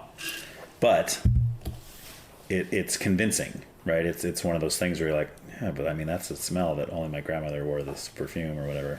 Not only... Well, she's wearing other ones, but, like, that was the main one. I was just one that my dad knew. But yeah, she used to wear like baby powder. I don't know. It smelled like baby powder. Old lady type of perfume. Yeah. Well, if I'm remembering correctly, I think that's the one that when I was like in junior high, that's the one all the girls used to wear back then. That was one of those. There was a couple that the girls would wear during that time. This is like in the 90s, early 90s. And there was a bunch of colognes that the guy we used to wear. Like there was Obsession, and then there was Preferred Stock, I think was one of the ones that I don't think you can buy it anymore. I would love to get my hands on it just to smell it and be like, oh my gosh, I'm in junior high again. Because, you know, smells have a way of doing that. You should look up on Amazon. And I actually just thought that when you said that you were able to buy this out of print, you know, perfume, it's like, I wonder if I could get Preferred Stock on there. So that'd be really cool. Doesn't hurt to look. Yeah. Because I think there's something to that, like aromatherapy kind of stuff. Like, yeah. I think smells can be so nostalgic sometimes. I mean, sometimes it does it to me more than visuals. Like, if I smell something that reminds me of something 30 years ago, it's like, whoa, I'm right back there. It's trippy. It's really, really weird. So what about an afterlife? Do you think that, like, an afterlife would be your spirit just kind of cruising around Earth for all of eternity, or do you believe in a heaven and a hell? Do you believe? I believe in heaven and hell. Okay. So then, I believe bad people should go to hell. okay. So what's your description of a bad person, though? Like, who would that be? Anyone that kills, you know, rapes, assaults. Okay. You know, classic bad person. The terrible Yeah. things. The Jeffrey Dahmers and the Ted Bundys of the world. Okay. So then, do you believe in sin? I think sinning isn't inevitable. We all sin. True. I agree. We sin every single day. Yeah. So you believe in it. You believe it's Yeah, I it's believe a in thing. it. But you think there's sins that go above and beyond. Yeah. So, in other words, a person that commits sins that we would consider not a big deal, like telling a little lie or something, or, you know. Doing something more heinous than that. Right. That would be like would you call that like an unpardonable sin in a sense? Like somebody like Jeffrey Dahmer, do you think he has any shot at heaven ever? No. So just committing those specific acts makes you ineligible for heaven and you're destined for hell. What if he committed those acts like when he was 20 and then he lived to be 50 and the next 30 years of his life were totally different, and he was the most loving guy in the world and helping people and all this stuff? Do you think even then, or do you think those past things he did would just automatically exclude him? Personally, I think it's still unexcusable, but if he made the effort to write letters out to the family. Oh, like make amends with the people that he harmed. Make amends. Okay. But I think you might have a shot then. You think God might look at that and be like, hey, all right, you wrote some letters. And just like confide with God. Okay. If he believed in God, I don't know. Right. Well, and that's really the question, right? Like, because whether I think you and I would both agree on this, whether we believe in God or not doesn't change whether or not he exists, right? Because if he's real, and I say, well, I don't believe in him, that doesn't make him all of a sudden not real, right? It just means he is real and I don't believe in him. We're all sinners. It's inevitable. We are all sinners. Okay, so yeah, that's true, and I think all of the Christian-based religions, Catholicism, Christianity, all of it, right, would agree with that. We all commit sin, right? We all are all sinners. We're not perfect. No, right. So what do we do about it? How do we just continue to sin and just be like, what do you think? You think we should try not to sin? Or do you think we just say, screw it, we're all going to sin anyway, who cares? You could try. Okay. But it's a fool's errand. Yeah. Never going to happen. Never. Right. But what about some of these big sins that you're talking about, like killing somebody? Like you could probably safely say you can live the rest of your life without killing somebody, right? Yeah. Yeah. You're like, wait a minute, let me think. You're like, but you never know. Yeah. Things can change. Right. Well, and there's a difference between premeditated murder and self-defense, right? Because like I said, if a guy's breaking into my house, I'd probably take him out. Mm-hmm. But that doesn't mean I'd be mentally okay after that. I still probably feel pretty jacked knowing that I took a life, even if I felt it was justified. Because something can happen. Yeah, right. Like that's someone breaking your house. And yeah. You got to, yes. You gotta have to do what you have to do to protect yourself. And and your family. And yeah, absolutely. What about something like involuntary manslaughter, like DUI, and you crash you kill somebody, someone. Right? Or you weren't planning to kill anybody. You acted irresponsibly by drinking and driving. But you should know better than to get behind the wheel. Correct. And driving. Yes. Right. But that's not like premeditated. I'm going to go out and kill this guy. Right. But you never know. Could be, but I mean, in this situation, it's not. It's just like. Guy had too much to drink. He's driving home from the bar, crashes into a family and kills 4 kids or something. Well, like a 20-year-old, 19. It's someone my brother did swim with at Hancock. Mm-hmm. He did that. He killed people by driving drunk. Mm-hmm. One person. Yeah. Not even 21. Yeah. Now, what do you think that punishment for that should be? Going to jail. Forever? I wouldn't say forever, just as whatever they're going to sentence him to. Mm-hmm. Because like life in prison is generally reserved for like premeditated murder. Like that's why involuntary manslaughter is different, because you weren't trying to kill somebody even though you did. Your actions led you to kill somebody even though you weren't planning to kill somebody. Mm-hmm. That's different than, again, like I said, saying, I don't like that guy, I'm going to go kill him. Those people are going to get life in prison probably. But we're a little more lenient with the involuntary manslaughter, even though that doesn't help the family members of that person who got killed. Yeah, it's still, it's still an issue. But I don't know if they can like go to court and like make them do more. Like I don't know the logistics of that. Right. So when we look at like levels of sin, right, it's kind of what we're talking about, right? Mm-hmm. We have what we call little sins, and then we have big ones like Jeffrey Dahmer style sins. So do you believe in, like, growing up Catholic, believe in like the Jesus forgiving us for our sins? You think his death was to forgive us for our sins? Or do you not hold to that part? I don't know.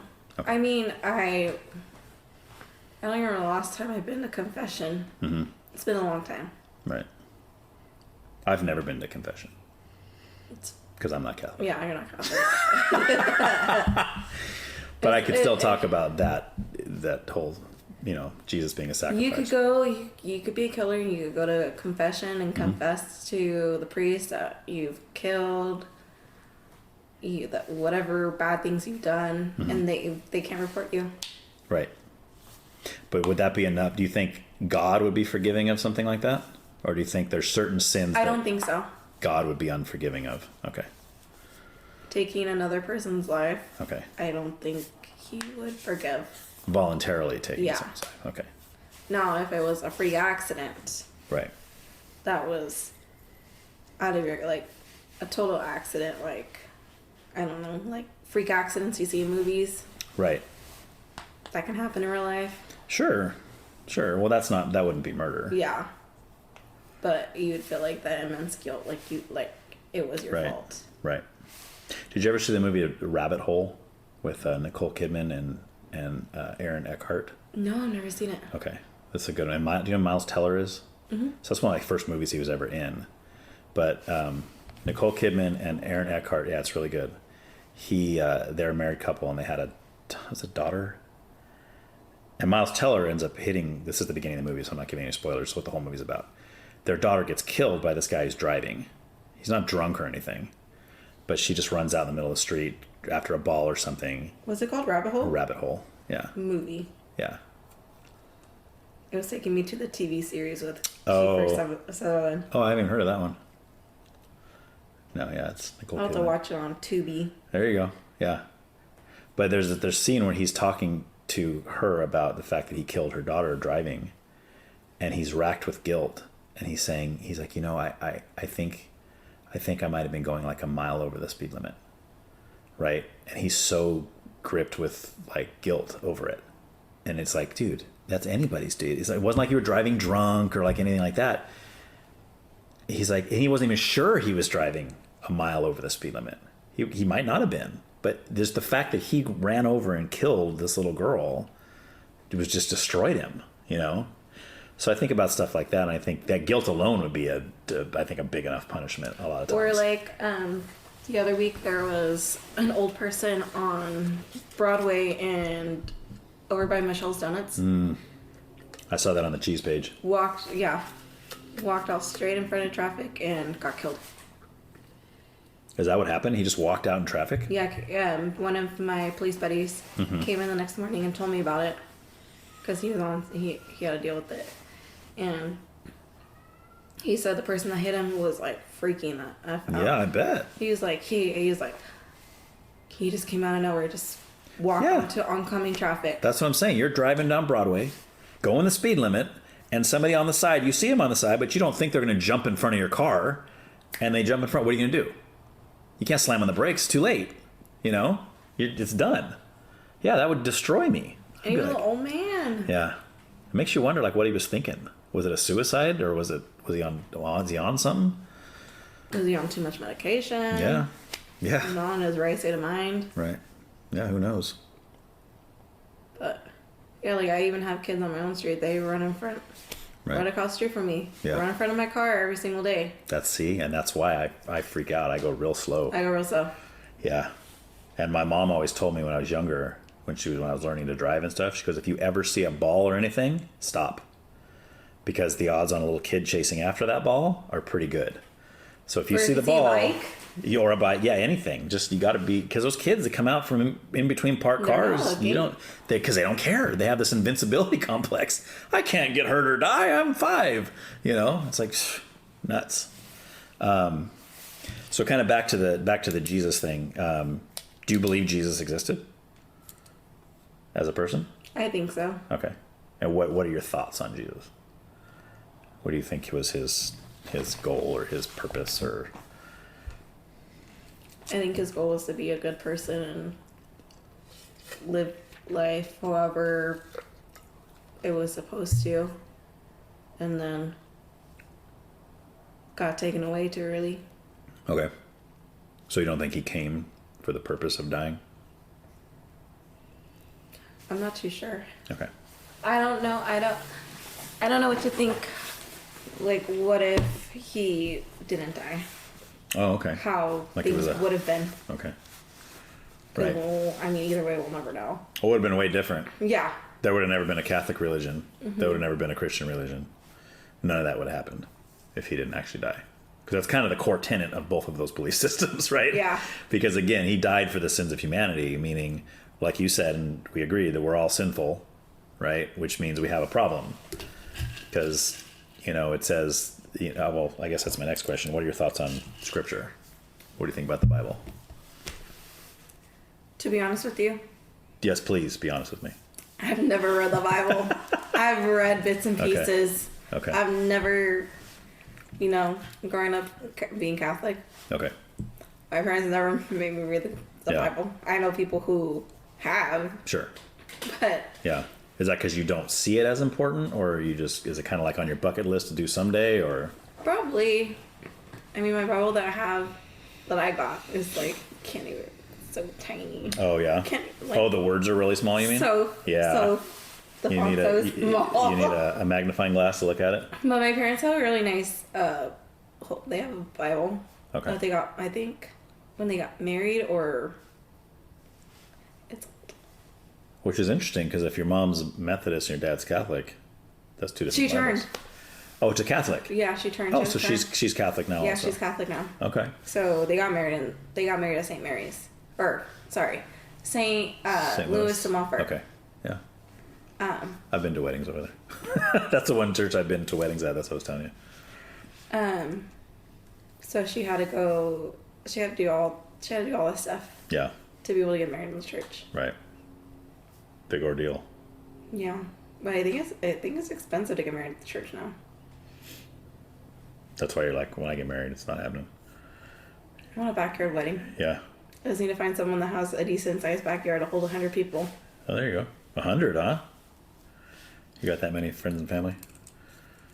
I could have more people. You're like, I got way more than that. He's like, my boyfriend's like, I only want to invite, like, I don't know. Yeah. Maybe 40 people. And I was like, cool. That's what he I said? have a bigger family. Okay. How long you guys been together? Almost a year and a half. Okay. But you guys are pretty serious. You're already talking Yeah. about potential marriage eventually one day. I told him, I said, let's go elope so I can have your full coverage insurance. There you go. He has to have, like, the top of the line, like, full coverage insurance because of working with heavy metal recycling. Yeah. Yeah. It's a dangerous job. Yeah. Could be, man. You slice your face off with some of that scrap metal. It's hardcore. I used to go to that one in Betteravia all the time. He never worked at that one, though, right? No. Okay. You still go over there? No, because they stopped doing recycles of glass and aluminum. Oh, no, you have to go to Bedford. Yes, that is where I go. Well, and actually, I didn't even go there. I started going to the place over by Spencer's Market now, just that little truck. Or that little, what do you call it? I wonder why they got rid of all those recycling places, because they even had one by Vaughn's. Yeah. I remember I used to have to take my grandpa all the time with his freaking aluminum cans. Yeah. Hey, you make some good money doing that. We don't even drink a lot of aluminum cans, but my parents do. And he gives me the bags all the time. I go maybe every couple months. My grandparents always had to have their 24 case of Coke on sale. Nice. 7-Up, Pepsi, I don't know. I have to go to like 3 different grocery stores because, oh, I want this, but it's on sale. And I want this from the other store. And I want that. Right. Yeah. Why can't I just go to one store? Right. It's fine, okay? Yeah. Sometimes I'll come out of like $80 of recycle. It's like, it's $80. That's a lot of money just for going down and turning in cans.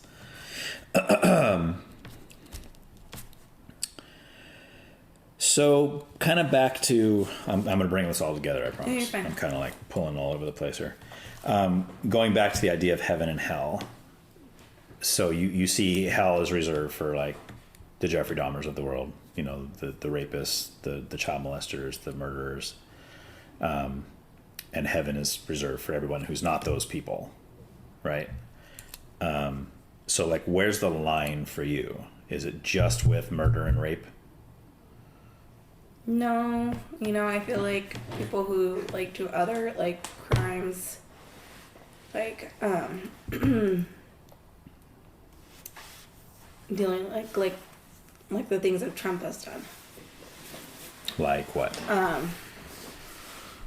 Dealing with like money and kind of like what is it called?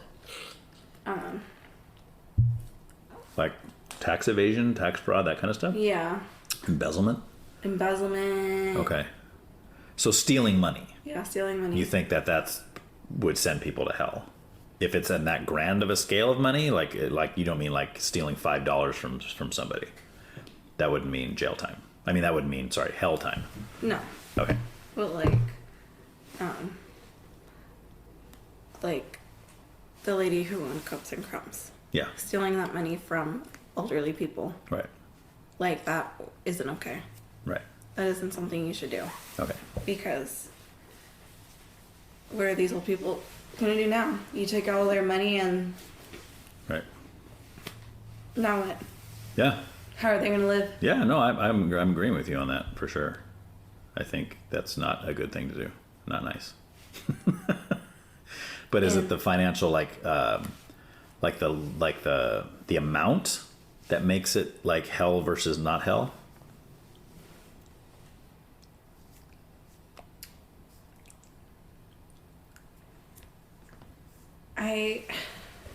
That's where it's kind of hard, because you don't know how much people are going to take. Right.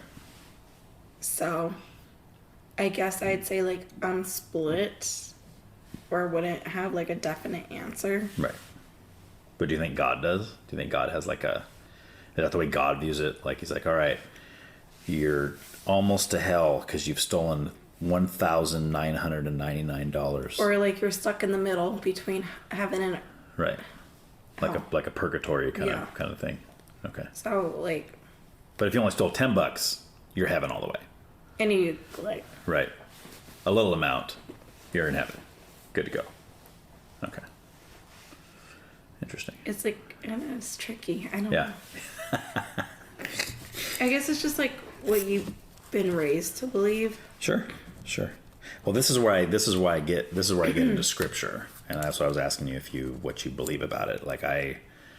I grew up thinking it was crap. I didn't believe in any of that until I was about 24. That's when I became a Christian. That's when before that I hated Christians. I didn't want anything to do with any of it. I believed in God, whatever that meant. I believed in the guy in the sky who wanted to bless me and give me good things if I was a good little boy, but I didn't really buy into any of Christianity. I thought the Bible was written by men to control people and all this kind of stuff. And it wasn't until I really started kind of looking at it and really trying to poke holes in it, trying to prove it wrong, trying to try to prove my theory that it was written by men for power and all that. And then I came away from that saying, no, this is all true. It's inspired by God. It's God's word. And I came away with all that. So, I mean, that's a whole other conversation that we don't really have time for, but let's just say that through all of that, that's the conclusion I came to. So because of that, when I read scripture and I see that it talks about Jesus and it talks about what you and I started saying earlier about how we all are sinners, right? The Bible says that we're all sinners. We all have a disease called sin that we're born with because of Adam. Because Adam screwed us all by eating the fruit in the garden. He threw us all into, He ate the dang forbidden fruit. He did. And so did Eve. But that's not what screwed us. What screwed us is when Adam ate it. Because again, that's another conversation. But they had one job and they had one job and they screwed up, right? They're the one people we want to talk to when we get there someday. It's what were you thinking, man? But so the Bible presents that we have that disease. Mm-hmm. But then it presents that Jesus is the only cure to that disease, right? It's to be like you got bit by a snake and there's only one antidote, and Jesus is the only antidote. And that's because his death paid for all of our sins, right? So now we can get into heaven based on his merit, not on our own. Because if it was up to me and you, we'd fail. Because according to scripture, it's just sin in general that keeps us out of heaven. Not the level of sin, not if it's murder or a lie. All of that will keep us out of heaven. And you think, well, then, Ryan, nobody can get into heaven, right? Because if we're all sinners, absolutely, right? And that's true, unless we receive Christ's forgiveness. That's what gets us in, right? And that's why I would say even somebody like Jeffrey Dahmer, if he truly is repentant, then he will be forgiven for that. That's hard for us to fathom, right? Because I think, that dirtbag shouldn't get anything good from anybody, and that's kind of... It's difficult for us as people, and that's why I'm always blown away by stories of like a serial rapist that maybe rapes and kills a kid, and then they're in the courtroom, and the father or the mother of that child who was raped and killed forgives that person who did it. That just kills me every time I see it. I just can't even, I mean, it's just insane. Yes, because I can't imagine doing that. I'd be more like the guy who, the other videos you see where the guy jumps over the counter and goes and tries to attack the guy that raped and killed his kid. And trying to fight for justice for your child. Right. Well, I think there should be justice. There will be human justice, right? Like, if that happened to my kid, I would want that guy to be in jail for the rest of his life. Maybe even the death penalty. I don't know. But I would also hope that God would forgive him and he would be in heaven. Does that sound crazy to say? You're entitled to your opinion. Yeah, but what do you think about it? Do you think I'm loony for that opinion? I don't judge, so. Okay. You do. We all judge. Come on now. I try not to. My grandma wasn't a judgmental person, so I try to follow her footsteps. Right. Yeah. But I mean, our whole day, every day is judgment. Yeah. We're judging everything all the time. You know, do I want to eat at McDonald's or do I want to eat at Red Robin? That's a judgment, you know. Do I want to go to... I choose McDonald's over Red Robin any day. Would you really? Nasty. Do I want to go to Starbucks and get chai, or do I want to go to Simple Cafe and get chai? Simple Cafe. That's a no-brainer, right? That's a judgment call. That's like, well, I got to choose the right thing here. Yeah. I can pay more for it over here, and it's nasty. Am I going to go to Blenders, or am I going to go to Jamba Juice? What's the question? What's the answer to that? What is the answer? Blenders. Yes. That is the answer. You know, I actually been wanting to go to Jamba Juice just to see how it is, because I haven't had it in so long, but then I also don't want to spend like $10. Just 2 episodes ago, I had a guy in here that works at Jamba Juice. And we were talking about it. I was like, dude, Blenders is better. He's like, I've never had Blenders. I was like, well, you can. It's like the enemy, you know? Yeah. What is that? I lost my hearing. Oh. I have Blenders in the grass. Nice. Is that one of the Allie Chris stickers? Nice. They're all hers. Oh, that's so funny. What's that she said say? this one Chris made. This theater was built on unseated Gottschalks. Oh, yeah. You remember Gottschalks? Yep. I miss Little Jocko's. Yeah. Where's Little Jocko's is in Napomo, right? Yeah, I used to be in Napomo. Is it gone? Yes. How long has it been gone? It's where Dutch Bros is now. No way. Yes, they knocked down the building. How long has that been gone? They closed in 2021. Dutch Brothers. I know. I don't like Dutch Brothers. But again, I don't like coffee, so. I only go there when I'm in Arizona. Okay. And Starbucks is too far away. Okay. And I get a horchata chai. See, I've had that one. It's all right. It's all right. It's decent. It's not this. But I don't. This is the best. I don't go out of my way to go drink Dutch Bros. Yeah. You shouldn't. Why do you go to Arizona so much? You have family there? I missed that part. Okay. You've mentioned that a few times now. Yeah. So my godmother, her twin sister lives out there. Okay. And then one of my cousins, she used to be in the service. She retired and bought a house outside of Tucson. Mm-hmm. And now her brother, which is my other cousin, they just bought a house in June. Okay. And moved out there. So I was just out there in September. Do you like it out there? Yeah. Yeah. Does your boyfriend like it out there? Maybe you guys Never move been. out there. I'm like, I got a tattoo. You trying to convince him to move out there? No. Okay. He doesn't want to go out there. Does he like where he's at? You said he's in Visalia? Yeah. Okay. Me and my cousin's wife, we got a matching tattoo. Oh, wow. What is that? A cactus? It's a cactus. Okay. Pinterest. For Arizona? Yeah. Okay. Well, we love cactuses. Okay. So. Do you ever eat them? Yes. Okay. Have you ever had I have not. No. I know in Mexican food sometimes they have that, and I've never tried it. It's supposed to be really good for you. It is really good.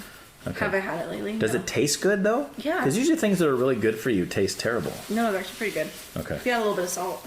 Okay. Give it flavor. Or, Yeah. Cook it with eggs. Oh, like you chop it up and mix it into eggs? Mm-hmm. Okay. Huh. Very cool. Well, cool. We'll end on that. We'll end on cactus. Good stuff. Go cactus. Very, very cool. All right. Well, cool. Well, thanks for coming over and hanging out. Appreciate it. Fun Thanks times. for having me. Yes. It was fun. Wasn't as nervous as you thought it was going to be, right? No. There you go. Nice long chit-chat. Yes. A 4-hour chit-chat. A 4-hour chit-chat. Thanks again for checking out this podcast, and please tell all of your friends about it. Don't let those shadow-banning savages win the battle. Also, I would love to hear your feedback. You can contact me at whycan'twetalkaboutThat at proton.me. Make sure that you subscribe so that you will be notified whenever new episodes are released. Thanks.